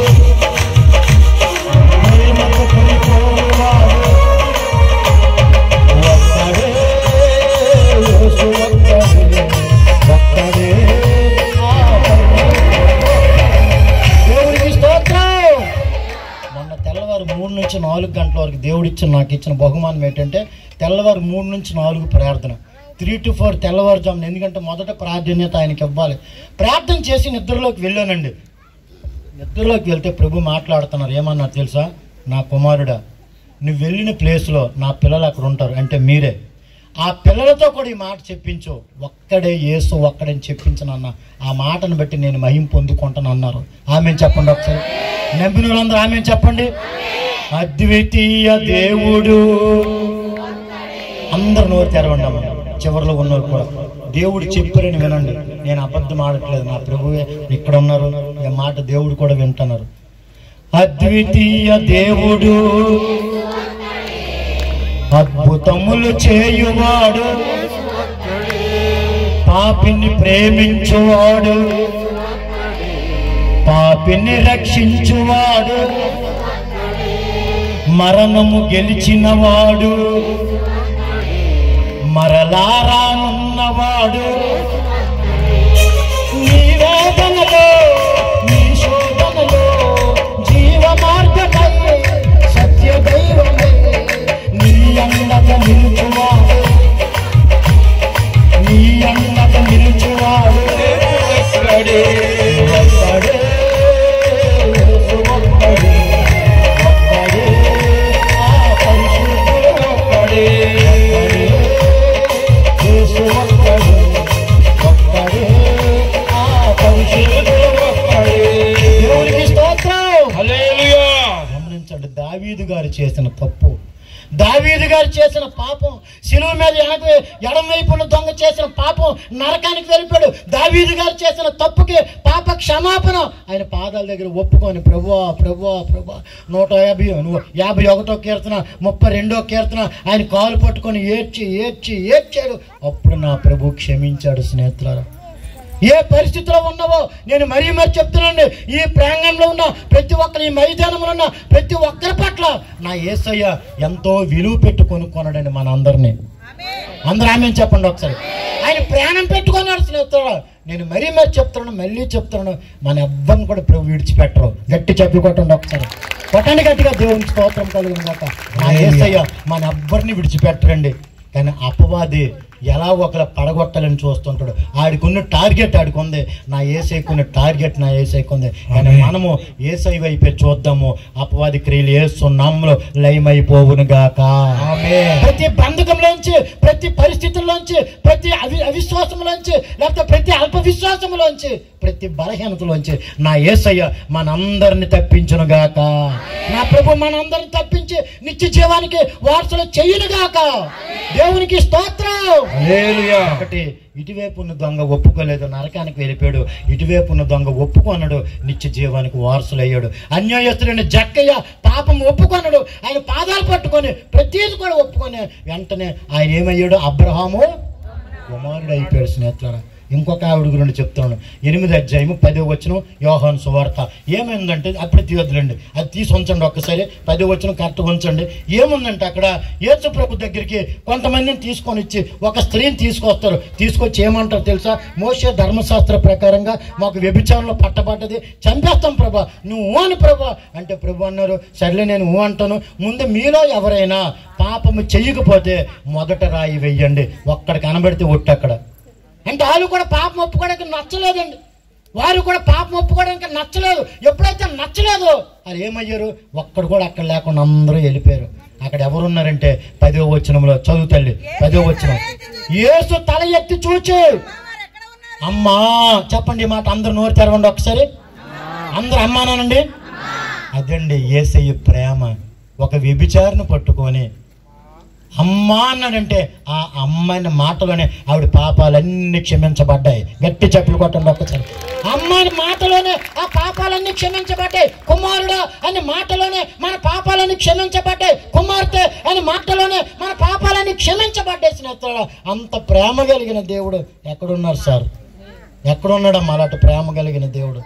నాలాట జీవితాలు, నాలాట బ్రతుకులు, నాలాట పనికి మేలను మార్చిన ఆ మహాదేవుడు ఈ భూప్రపంచంలో ఎక్కడున్నారు చెప్పండి స్నేహితులు. ఆ రోజుగా నేను పాపంలో చనిపోతే, ఆ రోజుగా నేను పాపంలో నిలబెడితే ఈ రోజు కోటీశ్వరులు ఉన్నారు, ధనవంతులు ఉన్నారు, సినీ యాక్టర్లు ఉన్నారు, రాజకీయ నాయకులు ఉన్నారు, అనేక మంది సామాన్య ప్రజలు ఉన్నారు, అనేక మంది చనిపోతుంటే తిరిగి రాని లోకానికి వెళ్ళిపోయారు అంటారు, అనంతమైన లోకానికి వెళ్ళిపోయారు అంటారు. ఎక్కడుందో తిరిగి రాని లోకం? ఎక్కడుందండి అనంతమైన లోకం? అసలు పాపంలో పుట్టి, పాపంలో పెరిగి, పాపంలోనే చనిపోతున్నారు, పాతాళానికి వెళ్ళిపోతున్నారు. కానీ నా యేసయ్య అంటున్నాడు, నా యొద్దకు రండి ప్రయాసపడి భారం మోస్తున్న జనులారా, ఏ పాపములో కొట్టిమిట్లు ఆడుతున్నారో నా దగ్గరికి రండి, నేను మీ పాపాలు క్షమిస్తాను, మీకు విశ్రాంతిని ఇస్తానని యేసు ప్రభు 2024 సంవత్సరాల క్రితమే నెత్తి కొట్టుకుంటే ఒక్కడు కూడా మాకెందుకండి యేసు ప్రభు. వినండి స్నేహితులారా, తీపి మనిషిని చంపుతుంది, చేదు మనిషిని బ్రతికిస్తుంది. దేవునికి స్తోత్రం చెప్పండి ఒకసారి.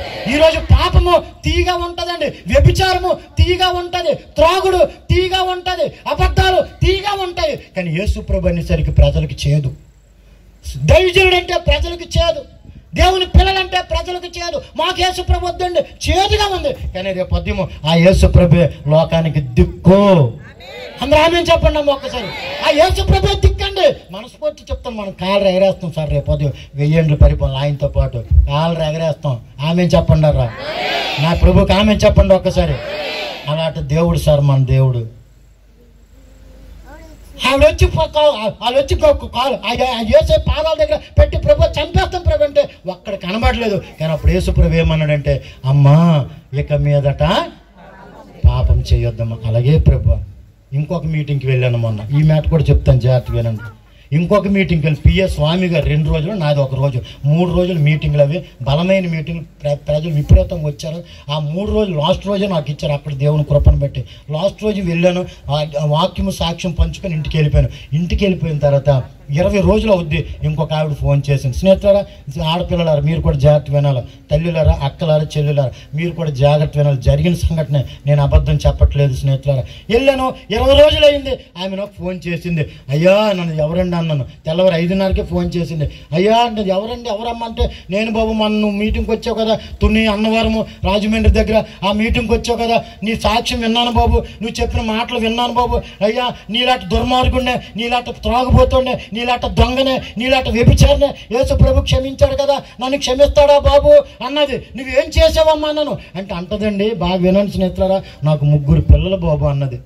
నాకు 3 పిల్లలు అంటే ఇప్పుడు ఏంటంటావమ్మా అన్నాను. నా 3 పిల్లలు కూడా బ్రతుకు బాగులేదు బాబు అన్నది. ఏమ్మా అని అన్నాను. పెద్ద కూతురట పెళ్ళి అయ్యింది, జీవితం బాగులేదు, రోడ్ల మీద తిరుగుతుంది. అంటే అర్థం చేసుకోండి. రెండోడట ఇంకో కూతురు పెళ్ళి అయ్యింది, భర్త ఉంటానికి ఇంకొకటితో తిరుగుతుంది, అది రోడ్డు ఎక్కిపోయింది. కొడుకు ఉన్నాడంట, కొడుకు పచ్చి త్రాగుబోతంట. ఆ కోడలు ఇంటికి కూడా రానివ్వదంట. ఎప్పుడో జగన్ ఇచ్చిందో చంద్రబాబు నాయుడు ఇచ్చిన ఆ పెన్షన్కి వస్తుందో 1వ తారీఖున ఆ పెన్షన్ పట్టుకొని అత్తయ్య ఉంటుందట, పెన్షన్ పట్టుకుని వెళ్ళిపోద్దట. నా బ్రతుకు ఏటు బాబు ఇలాగ అయిపోయింది. 3 పిల్లలు ఎందుకు బాబు భ్రష్టులు అయిపోయారు, 3 పిల్లలు ఎందుకు వ్యభిచారులు అయిపోయారు, 3 పిల్లలు ఎందుకు త్రాగుబోతే, కొడుకు త్రాగుబోతాడు అయిపోయాడు, కూతురు రోడ్డు ఎక్కిపోయారు, వాళ్ళేమో గయ్యాలు అయిపోయింది. ఏంటి నా జీవితం ఇలాగ అయిపోయింది, ఏదైనా ఒక మాట చెప్పు బాబు అన్నది. నేను అన్నాను, యేసు ప్రభుని నమ్ముకున్నావా? 15 సంవత్సరాలు అయింది బాబు. ఏమన్నది? 15 సంవత్సరాలు అయింది బాబు, చర్చికి వెళ్తాను బాబు, నా బ్రతికెందుకు బాబు ఇలాగ అయిపోయిందంటే నేను ఒకే ఒక మాట అన్నాను. నేను అబద్ధం ఆడకుండా ఆవిడకి చెప్తాను, సేవకుడి దగ్గర నువ్వు మాట్లాడుతున్నావు, అబద్ధం ఆడకుండా చెప్పమ్మా, నేను ఒక ప్రశ్న నీకు వేస్తాను అన్నాను. అడగండి బాబు అన్నది. నువ్వు యవ్వన కాలంలో, వినండి స్నేహితుడు ఈ మాట, నువ్వు యవ్వన కాలంలో నీ భర్తకి నమ్మకంగా ఉన్నావా అని అడిగానండి. ఏం బాబు అలాగడుగుతాను అన్నది. నేను అడిగిన దానికి సమాధానం చెప్పమ్మా. నీ పిల్లలు చిన్న వయసులో ఉన్నప్పుడు నీ భర్తకు నువ్వు నమ్మకంగా ఉన్నావా? స్నేహితులారా, ఈ స్వరం వింటున్న ప్రాంత ప్రజలారా, పరిశుద్ధ ఆత్మదేవుడు మాట్లాడుతున్న ఎక్కడున్న నా పిల్లలారా, దేవుని పిల్లలారా, నా సహోదరులారా మీరు నమ్మండి. నాకు ముందు వాక్యము, ఈ మాట ముందు నాకు, నేను యవ్వన కాలంలో నా భార్యకి నేను నమ్మకంగా లేనండి. అందమైన భార్య, మంచి భార్య, విధేయత కలిగిన భార్య, వినయం కలిగిన భార్య, నా భార్యని ఎన్నిసార్లు మోసం చేశాను. ఆ 12 సంవత్సరాలు లెక్కే లేదండి. దేవుడు ఒప్పుకుంటారు సార్, ఎవ్వరు చూడట్లేదని మనం అనుకుంటాం. దేవుడు ఒప్పుకోరండి. నేను అదే చెప్పాను. 15 సంవత్సరాలు అన్నా కదా యేసుప్రభుని నమ్ముకొని, నువ్వు యవ్వన కాలంలో నీ 3 పిల్లలతో నీ భర్తకు నువ్వు నమ్మకంగా ఉన్నావంటే అన్నది ఏడుస్తూ అంటుందండి. నేను నమ్మకంగా లేను బాబు, నా భర్త లారీ డ్రైవర్ బాబు, నా భర్త డ్యూటీకి వెళ్ళిపోయినప్పుడు నేను ఇంకొకటితో పాపంలో పడిపోయాను బాబు. నేను ఒకే ఒక మాట చెప్పాను, మనిషి ఏది విత్తితే ఆ పంటే కోస్తారు. నువ్వు చిన్నప్పుడు, నీ పిల్లలు చిన్నప్పుడు నువ్వు పాపంలో పడ్డావు, ఈరోజు నీ పిల్లలు కూడా ఆ వ్యభిచారం ఆత్మే పనిచేస్తుంది. నువ్వు ఈరోజు యవ్వనంలో ఉన్నప్పుడు నువ్వు దర్జాగా బ్రతకవు, నువ్వు త్రాగుబోతుగా ఉన్నావు, తర్వాత ఆ ఆత్మ నీ కొడుకు మీదకి వెళ్ళిపోద్దురా నాయన, జాగ్రత్త. నువ్వు త్రాగుబోతుగా ఉంటే రేపు ఆ ఆత్మే, మనస్ఫూర్తి చెప్తున్నానండి, ఆ ఆత్మ దురాత్మ సమూహము. అందుకే 6:12 ఎఫెసీయులకు రాసిన పత్రికలో ఒకే మాట ఉంది, మనం పోరాడుతున్నది మనుషులతో కాదు, యుగ సంబంధమైన దేవతో. దాంట్లో వ్యభిచార ఆత్మ ఉంది, దాంట్లో త్రాగుబోత ఆత్మ ఉంది, దాంట్లో అసూయ ఆత్మ ఉంది, దాంట్లో వారవులేని తన ఆత్మ ఉంది. బోల్డ్ ఉన్నాయండి దరిద్రాలు అన్నీ కూడా. అన్ని దరిద్రాల నుంచి బయటపడాలంటే యేసు ప్రభువే మందు. ఆమేన్ చెప్పండి. దేవునికి స్తోత్రం చెప్పండి ఒక్కసారి. హల్లెలూయా, దేవునికి స్తోత్రం. 15 సంవత్సరాలు అయింది బాబు, పిల్లల జీవితం బాగోలేదు. నేను యవ్వన కాలంలో నా భర్తకు నమ్మకంగా లేను బాబు. ఇప్పుడు నీ భర్త ఉన్నాడో లేడు బాబు, చనిపోయాడు. ఇప్పుడు నా పరిస్థితి ఏంటో అర్థం అవడం లేదు బాబు. నా పిల్లల జీవితం ఏంటి ఎలాగైపోయింది. పెద్ద కూతురు పరిస్థితి బాగలేదు, రెండో కూతురు పరిస్థితి బాగలేదు, కొడుకు త్రాగుబోతూ, కోడలు ఇంటికి రానివ్వట్లేదు, ఏటయ్యా నా జీవితము అని ఏడుస్తూ అలా పడిపోయింది స్నేహితులు. మీరు నమ్మండి, ఫోన్లోనే అప్పుడు మళ్ళీ నా మట్టుకు నేను వేసే కృపను బట్టి 2 మాటలు చెప్పి బలపరిచాను. దానికి ఆవిడ కూతురుతో కూడా నేను మాట్లాడాను. పిచ్చి ఆశలు వేయొద్దు, మీ అమ్మని ఏడిపించొద్దు, మీ నాన్న లేడు, మీ అమ్మ నువ్వే జాగ్రత్త చూసుకోవాలి, తల్లిగా తండ్రిగా నీకు ఆ బాధ్యత ఉంది. నీ బుద్ధి ఉండలేదు, గాడిద ఆడపిల్లవైతే అయ్యావు, నా కూతురు ఆడదాను, నా చెల్లెలు ఆడదాను అయితే ఫోన్లోనే గట్టిగా గద్దిస్తే అయ్యా పాస్టర్ గారు క్షమించండి అనుకుని ఆ బిడ్డ కూడా మాట్లాడలేకపోతుంది స్నేహితుడు. అంటే చూడండి లోక పరిస్థితి ఎలాగుంది.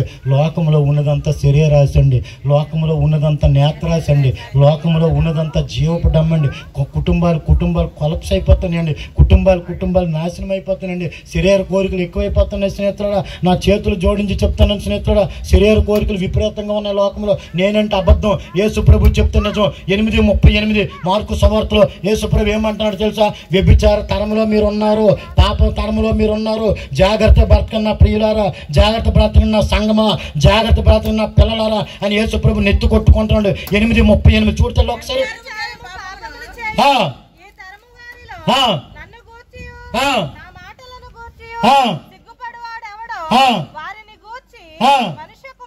చూసారండి, చూసారా? అలాంటి పరిస్థితుల కోసం మీరు సిగ్గుపడకుండా నా నామంలో మీరు సువార్త ప్రకటించండి. వారిలో కొంతమంది అయినా రక్షణ పొందుతారు, కొంతమంది అయినా మారు మనసు వస్తుంది, కొంతమంది అయినా నిత్య జీవంకి వస్తారు, కొంతమంది అయినా పాపాలకు దూరంగా ఉంటారు, జీవితాలు కట్టుకుంటారు. స్నేహితులారా, వ్యభిచార తరములో మీరున్నారు, లోకములు ఈ పరిస్థితుల్లో మీరున్నారు. ఈ తరం వారికి జాగ్రత్తగా ఉండండి. నా స్నేహితులని యేసు ప్రభు నోటితో వచ్చిన మాట, శరీరాశ చాలా డేంజర్ స్నేహితులారా. శరీరం ఆహారం ఎక్కువైతే శరీర కోరికలు ఎక్కువ పడతాయి. అందుకే చాలా జాగ్రత్త, మితముగా తీసుకోవాలి. ఆహారమైన బ్రతకడానికి తినాలి తప్ప తినడానికి బ్రతకూడదు. ఒక మాట చెప్తాను చూడండి, రోడ్ల మీద ఎక్కడ పెడితే అక్కడే పానీపూరీలు, ఎక్కడ పడితే అక్కడే బిర్యానీ పాయింట్లు, పానీపూరీలు. ఆడు రాజస్థానుడు, ఆడు నిజంగా మీరు నమ్మండి, ఆడు ఎక్కడ గోక్కుంటాడో తెలియదు, వాడు ఎక్కడ చేయి పెడతాడో తెలియదు. మీకు ఇంకో గుడ్ న్యూస్ తెలుసా? వాడు స్నానం కూడా చేయడు. రాజస్థానుడు అండి, ఆవిడ దగ్గరికి వెళ్ళి ఔరే ప్లేట్ దేదో బాయ్, ఆ గోక్కుని చేత్తోనే ఆ బిందులో చేయి పెడతాడు. ఆడేమో కలిపిసి ఏటేస్తాడండి, అది నిమ్మకాయ నీళ్ళ, చింతపండు నీళ్ళు, అది ఔరే ప్లేట్ దేదో బాయ్. అంటే చూడండి శరీరాశ, శరీర కోరికలు ఎలాగున్నాయి పరిస్థితులు. చాలా డేంజర్ స్నేహితులు, చాలా డేంజర్. చాలా జాగ్రత్తగా మనం ముందుముగాక. అందుకే శరీరాశ చాలా డేంజర్. రెండోది నేత్రాశ చాలా డేంజర్. మూడోది జీవపడ్డము, గర్వం రానివ్వద్దు స్నేహితులారా. మీకు నేను బ్రతిమాలుచున్నాను, అస్సలు గర్వం రానివ్వద్దు. నేనంటే ఏమని అస్సలు అనవద్దు స్నేహితులారా. ఏమండి 3 విరోచనాలు 4 వాంతులు అయితే పని అయిపోయింది. ఆ మధ్యానికి గర్వం ఎందుకండి? నా ఎంత తోడలేని కాలరాని పని ఏముంది? గట్టి 3 విరోచనాలు ఉండి అసలు ఆ మాట కూడా రాదు మనకి. గట్టి 3 విరోచనాలు 4 వాంతులు అయితే మాట కూడా రాదండి. ఆ మధ్యాన్ని గర్వం ఎందుకు స్నేహితులారా? నా హృదయం నా తలంచి మీ అందరికీ బ్రతిమాలుతున్నాను, నమ్మకంగా ఉందాం. ఏసే రాకట్లో ఎత్తబడుదుము. దేవునికి స్తోత్రం కలుగును గాక. హల్లెలూయా. వెంటనే నేను చెప్పాను, నువ్వు వెళ్ళి పాపం ఒప్పుకో ఏసై దగ్గర. నీ పాపం ప్రభు దగ్గర ఒప్పుకో. అప్పుడు నీ పిల్లల కుటుంబాలు కట్టబడతాయి. ఆ వ్యభిచార ఆత్మ దూరం అవుద్ది, ఆ త్రాగుబోతు ఆత్మ దూరం అవుద్ది, ఆ తిండి ఆత్మ దూరం అవుద్ది, ఆ అసూయ ఆత్మ దూరం అవుద్ది, ఆ వారలేని తన ఆత్మ దూరం అవుద్ది. ఇవన్నీ కూడా లోక సంబంధమైన దురాత్మ సమూహము కుటుంబాలు నాశనం చేస్తున్నాయి. నువ్వు యేసు ప్రభు దగ్గరికి వచ్చి పాపాలు ఒప్పుకొని నీ పిల్లలు కూడా నమ్మకంగా నడిపించు. కొన్ని రోజులు నీకు శిక్ష తప్పదు. ఆయన కాలు పట్టుకొని ప్రార్థన చేయి. నీ బిడ్డలు నీ దేవుడు విడుదల చెయ్యునుగాక. దేవునికి స్తోత్రం కలుగునుగాక. వెంటనే వ్యభిచారంలో పట్టబడిన స్త్రీని యేసు ప్రభు దగ్గర తీసుకొస్తే, అమ్మా ఇక మీదట పాపము చేయొద్దు. వినండి స్నేహితులారా, ఎంత ఘోర పాపినైనా నా ప్రభు హత్తుకునే దేవుడు, ఎత్తుకునే దేవుడు. దేవునికి స్తోత్రం. నేను ముగించేస్తున్నాను, టైం అయింది, అయ్యగారు ఇచ్చిన సమయం అయ్యింది. అందుకే స్నేహితులారా, ఆ రోజు మధ్యాహ్నం 3 నుంచి రాత్రి 10:30 వరకు ఆయన కాలు పట్టుకొని ఏడ్చాను. కరెక్ట్ 10:35 నిమిషాలు అయింది. అశోక్, నేను తప్ప దేవుడు లేడు, నువ్వు కరెక్ట్గా ఉండు, నీకు ఉన్నతమైన స్థితికి తీసుకొస్తాను, పరలోకానికి వాసన చేస్తానని యేసు ప్రభు చెప్పారు. ఆ రాత్రి మీరు నమ్మండి, బలమైన వెలుగుతో నింపబడ్డాను. నాలో ఉన్న దెయ్యాలన్నీ పోయేవండి. త్రాగుడనే దెయ్యం, వ్యభిచారం అనే దెయ్యం, గొడ్ల గోబలా చూసే దెయ్యము, అబద్ధాలు అనే దెయ్యము, మోసం చేసే దెయ్యము, ఈ దెయ్యాలన్నీ ఒకటి బయట నుంచి లోపలికి వెళ్ళిపోయాయి. లోపల నుంచి బయటికి పోయాయి దెయ్యాలన్నీ. ఎప్పుడు పోయావో ధైర్యం వచ్చింది. చర్చి దగ్గరికి వెళ్ళాను, పాస్టర్ గారి దగ్గర కూడా పాపాలు ఒప్పుకున్నాను. సార్ రాత్రి యేసు ప్రభు మాట్లాడారు సార్ నాకు అంటే, పాస్టర్ గారికి తెలుసు వీడు త్రాగుబోతులకు ప్రెసిడెంట్ అని. మాట్లాడారా, మంచిదే, వెళ్ళి ప్రార్థన చేసుకున్నారు. మళ్ళీ ఇంటికి వచ్చి ప్రార్థన చేసుకున్నాను. వినండి స్నేహితులారా, నీటిలో ఉంటే ముసలకు బలం, ఒడ్డు మీద ఉంటే ఏనుక్కు బలం, ప్రార్థనలో ఉంటేనే క్రైస్తవుడికి బలం. గట్టి చప్పుడు కొట్టండి ఒక్కసారి. దేవునికి స్తోత్రం కలుగునుగాక. ప్రార్థనలో ఉంటేనే క్రైస్తవుడికి బలం అండి. ఆయన కాలు పట్టుకొని ప్రార్థన చేశాను. నేను నా భార్య అలా ప్రార్థన చేస్తే అప్పుడు ప్రభు మాట్లాడాడు, నాన్న నేను నీకు దీవిస్తాను రా, నేను నిన్ను ఆశీర్వదిస్తాను. తెల్లవారుజామున నిద్రలో ప్రభు మాట్లాడారు. ప్రార్థన చేసుకుని పడుకున్నప్పుడు ఆ నిద్రలో చెప్తాను, నా కుమారుడా నేను నిన్ను ఆశీర్వదిస్తాను, నీకు ఒక మంచి జీవనోపాధి ఇస్తాను అన్నారు. ప్రభు నా దగ్గర రూపాయి లేదు ప్రభు, ఇప్పటికే 2,70,000 అప్పుతో ఉన్నానయ్యా. నా దరిద్రమైన జీవితాన్ని, నా పాప శాపకరమైన జీవితాన్ని నా పిల్లల మీదకి వెళ్ళనివ్వకండి అయ్యా, నా భార్య మీదకి వెళ్ళనివ్వకండి అయ్యా. మీ కాలు పట్టుకుంటానయ్యా. దావీదుగా ఎక్కువ లేదయ్యా, అయ్యా సొలొమోను గారికి ఎక్కువ లేదయ్యా, అయ్యా అనేక మంది కుటుంబాలకు చిన్న దినము అయిపోయి బైబిల్లో ఉన్నారయ్యా. అయ్యా మీ పాదాలు పట్టుకోండి అయ్యా, నన్ను క్షమించండి అయ్యా అని ప్రార్థన చేసుకోను. మీకు కూడా చెప్తున్నాను స్నేహితుడా, మనం చేసిన పాపానికి క్షమాపణ ఉంటుంది, కానీ శిక్ష తప్పదు. తిరిగిలేదండి, దావీదుకే శిక్ష తప్పలేదండి.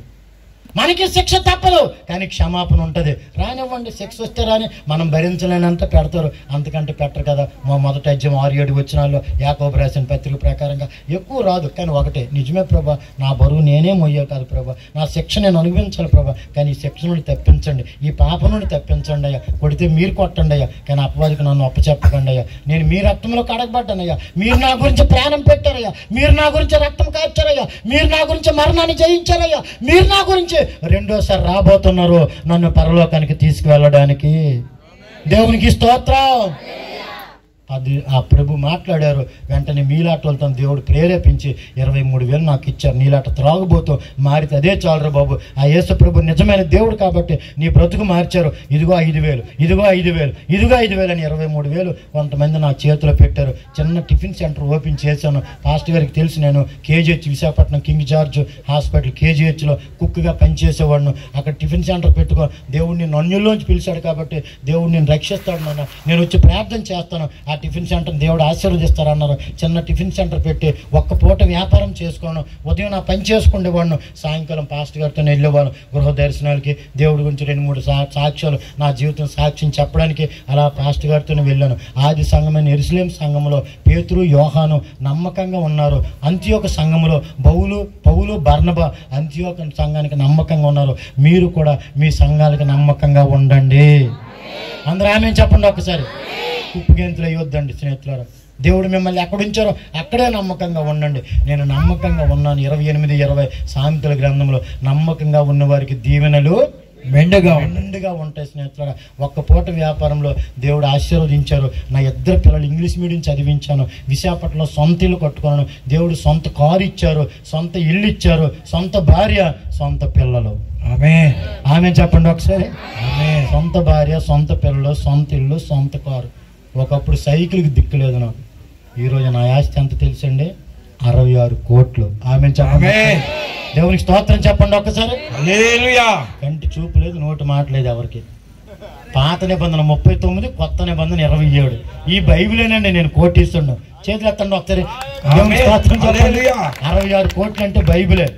66 పుస్తకాలు, ఒక్కొక్క పుస్తకం ₹1,00,00,000. మీరు కూడా కోటీశ్వరులే. దేవునికి స్తోత్రం చెప్పండి ఒకసారి. దేవుడు విడిచిపెట్టే దేవుడు కాదండి.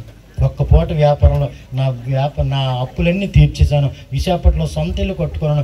దేవుడిచ్చిన కృపను బట్టి 2 బిడ్డలు దేవుడు ఆశీర్వదించారు. 2019 వరకు హోటల్ నడిపించాను. 2019 ఆల్రెడీ ప్రేయర్లో ప్రభు మాట్లాడారు. అది హోటల్ విడిచిపెట్టి నేను అతి త్వరగా వస్తున్నాను. ఆ టిఫిన్ సెంటర్ పక్కన పెట్టు, నేను అతి త్వరగా వస్తున్నాను. సంపూర్ణ సేవకురా నా కుమారుడు అన్నారు. 2020 జనవరి 1 నుంచి ఆ టిఫిన్ సెంటర్ విడిచిపెట్టాను. ఇప్పుడు నాకు యేసు ప్రభు పోషిస్తున్నారు. సొమ్ము అతంది, సోకు నాది. గట్టి చెప్పులు కొట్టండి ఒకసారి. ఆయన పోషిస్తున్నారు. స్నేహితుల, నేను ముగించేస్తాను. యేసు తప్ప దేవుడు లేరు. ఆమేన్. ఆమేన్ చెప్పండి బాబు. దానికి కూడా ఆయన ముత్యాలు ఏమి రాలిపోతాయా? చెప్పండి అమ్మా. ఆమేన్ చెప్పండి ఒకసారి. ఆమేన్. తప్ప దేవుడు లేరు. ఒకవేళ యేసు ప్రభుని నమ్మలేని వారు ఇక్కడ ఉంటే నా చేతులు జోడించి చెప్తాను, టైం వేస్ట్ చేసుకోవద్దు. రక్షణ పొందండి, మారు మనసు పొందండి. ప్రభు త్వరగా వస్తున్నారు. అది మీకు దీవెన, మీకు ఆశీర్వాదం. ప్రతి చిన్న పాపాన్ని ఒప్పుకోండి. శిలువ మీద దొంగ పాపం ఒప్పుకోండి, పరలోకానికి వారసుడయ్యాడు. వ్యభిచారణ పట్టబడిన స్త్రీ యేసు ప్రభు దగ్గర వచ్చింది, పాపాలు ఒప్పుకుంది. ఇక మీదట పాపం చేయకుండా దర్జాగా బ్రతికింది. జక్కయ్య అన్యాయస్తుడైన జక్కయ్య దేవుని పాదాల దగ్గరకు వచ్చాడు. మనోనేతలు తెరవబడ్డాయి. ఎక్కడొక్కడ 4 వంతులు తిరిగి ఇచ్చాడు. అబ్రహాము కుమారుడు అయిపోయాడు. ఆయన అబ్రహాం కుమారుడు అయిపోతే, ఈమె పరలోకానికి వారసురాలు అయిపోతే, ఈ శిలువ మీద దొంగ నిత్య జీవానికి వారసులు అయిపోతే, ఈరోజు ఇక్కడ కూర్చున్న స్నేహితులారా, మీరు నేను కూడా ప్రతి చిన్న పాపాన్ని వేసే పాదాల దగ్గర ఒప్పుకొని నిత్య జీవానికి వారసులం అవుదుముగాక. ఒకవేళ ఏ బలహీనతతో ఉన్నారో, నీ భర్తకే తెలియదు నీ బలహీనత, నీ భార్యకే తెలియదు నీ బలహీనత, నీ తల్లిదండ్రులకే తెలియదు నీ బలహీనత. కానీ అన్ని 2:24 యోహాను సువార్తలో యేసు అందరినీ ఎరిగిన వాడని అక్కడ వాక్యం ఉంది. నీ హృదయ వాంఛల్లో ఆయన తీరుస్తాడు. కాబట్టి ఆయన పాదాల దగ్గరికి వచ్చి, అయ్యా ఈ బలహీనతతో ఉన్నానయ్యా, ఎవరికి చెప్పుకోలేనయ్యా, చెప్పుకుంటే సిగ్గయ్యా, నేను ఎవరికి చెప్పుకోనయ్యా, నీ దగ్గరే చెప్పుకుంటానయ్యా. ఈ బలహీనత నుంచి విడుదల చేయండి అయ్యా, ఈ దెయ్యం నుంచి నన్ను బలపరచండి అయ్యా, ఈ దురాత్మ నుంచి దూరపరచండి అయ్యా, మీ పాదాలు పట్టుకోండి అయ్యా, నన్ను పరిశుద్ధంగా ఉంచండి అయ్యా, నన్ను పవిత్రంగా ఉంచండి అయ్యా, నన్ను నమ్మకంగా ఉంచండి అయ్యా, నన్ను యథార్థంగా ఉంచండి అయ్యా, నన్ను నీతిగా ఉంచండి అయ్యా, మీ రాకడలో వారసులుగా చెయ్యండి అయ్యా. అలాంటి కృపద ఇచ్చేయండి అని ప్రార్థన చేసుకోండి. నా ప్రభు కనికరం గల దేవుడు, నా ప్రభు కృప చూపించే దేవుడు, నా కృప నిత్యము కూడా మనల్ని దీవించి ఆశీర్వదించే దేవుడు. అట్టి కృప దేవుడు మనందరికి అనుగ్రహించును గాక. హల్లెలూయా. దేవునికి స్తోత్రం. ఇప్పుడు చెప్పండి, నా బ్రతికి ఎవరు మార్చారు? దేవుడు అంటే సంతలో చింతపండులాగా ఉంటుంది. అది ఎవరు మార్చారు నా బ్రతుకు? యేసు. అది యేసు. నా జీవితం ఎవరు మార్చారండి? యేసు. నా పనికి మేల బ్రతికి ఎవరు మార్చారు? యేసు. నాలాట త్రాగుబోతుని ఎవరు మార్చారు? నాలాట భర్తను హింసించి భార్య హింసించే ఒక భర్తగా నన్ను ఎవరు బాగు చేశారండి? పిల్లలు కూడా ప్రయోజనకరం లేని ఒక తండ్రిగా ఈ రోజు మా నాన్నగారు అని నా 2 బిడ్డలు ఎంత సంతోషిస్తారో తెలుసండి. నా భార్య ఆ రోజు వరలక్ష్మి, ఈ రోజు గ్లోరీ.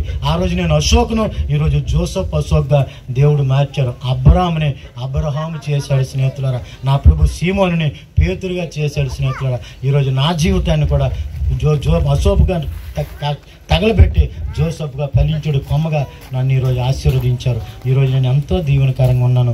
ఇంకెవరైనా సరే బలహీనతలో ఉంటే యేసు ప్రభు దగ్గరికి వచ్చి పాపాలు ఒప్పుకోండి. మిమ్మల్ని, మీ కుటుంబాన్ని, మీ బిడ్డల్ని నా ప్రభు దీవించి ఆశీర్వదించి నిత్య జీవానికి వారసులు చేయునుగాక. ఆమేన్. ఆమేన్. చిన్న మాట ఇందాక నేను చెప్పడం మర్చిపోయానండి, నన్ను క్షమించండి. నేను ఈ మీటింగ్కి ఒక్కడనే రాలేదు. ఈ మీటింగ్కి నేను ఒక్కడనే రాలేదండి. మా అమ్మ వచ్చిందండి, మా నాన్న వచ్చాడు, అక్క వచ్చింది, చెల్లి, అన్నయ్య, తమ్ముడు. నేను మీటింగ్కి వెళ్ళాం, నేను వస్తాను అన్నారు. వాళ్ళు ఒకసారి పరిచయం చేసి ముగింపు ప్రార్థన చేసుకుందాం. నా రక్త సంబంధాలు చూడాలని మీలో ఎంతమందికి ఆశ ఉందో ఒకసారి చెయ్యొత్తండి. నా రక్త సంబంధాలు ఒక్కసారి మీకు పరిచయం చేస్తాను. ఎంతమందికి ఆశ ఉందో చెయ్యొత్తండి ఒక్కసారి. దేవునికి స్తోత్రం. హల్లెలూయా. చేతులెత్తిన మీరేనండి నా రక్త సంబంధులు. గట్టి చెప్పండి ఒకసారి. మీరే నా అక్క, మీరే నా చెల్లి, మీరే నా అన్నయ్య, మీరే నా తమ్ముడు, నా తల్లి, తండ్రి. మనందరం కూడా యేసు రక్తంలో కడగబడ్డాం కాబట్టి ఒకే రక్త సంబంధులము. వందనాలండి అందరికి. సెకండ్ ఇవ్వండి అక్కడి నుంచి.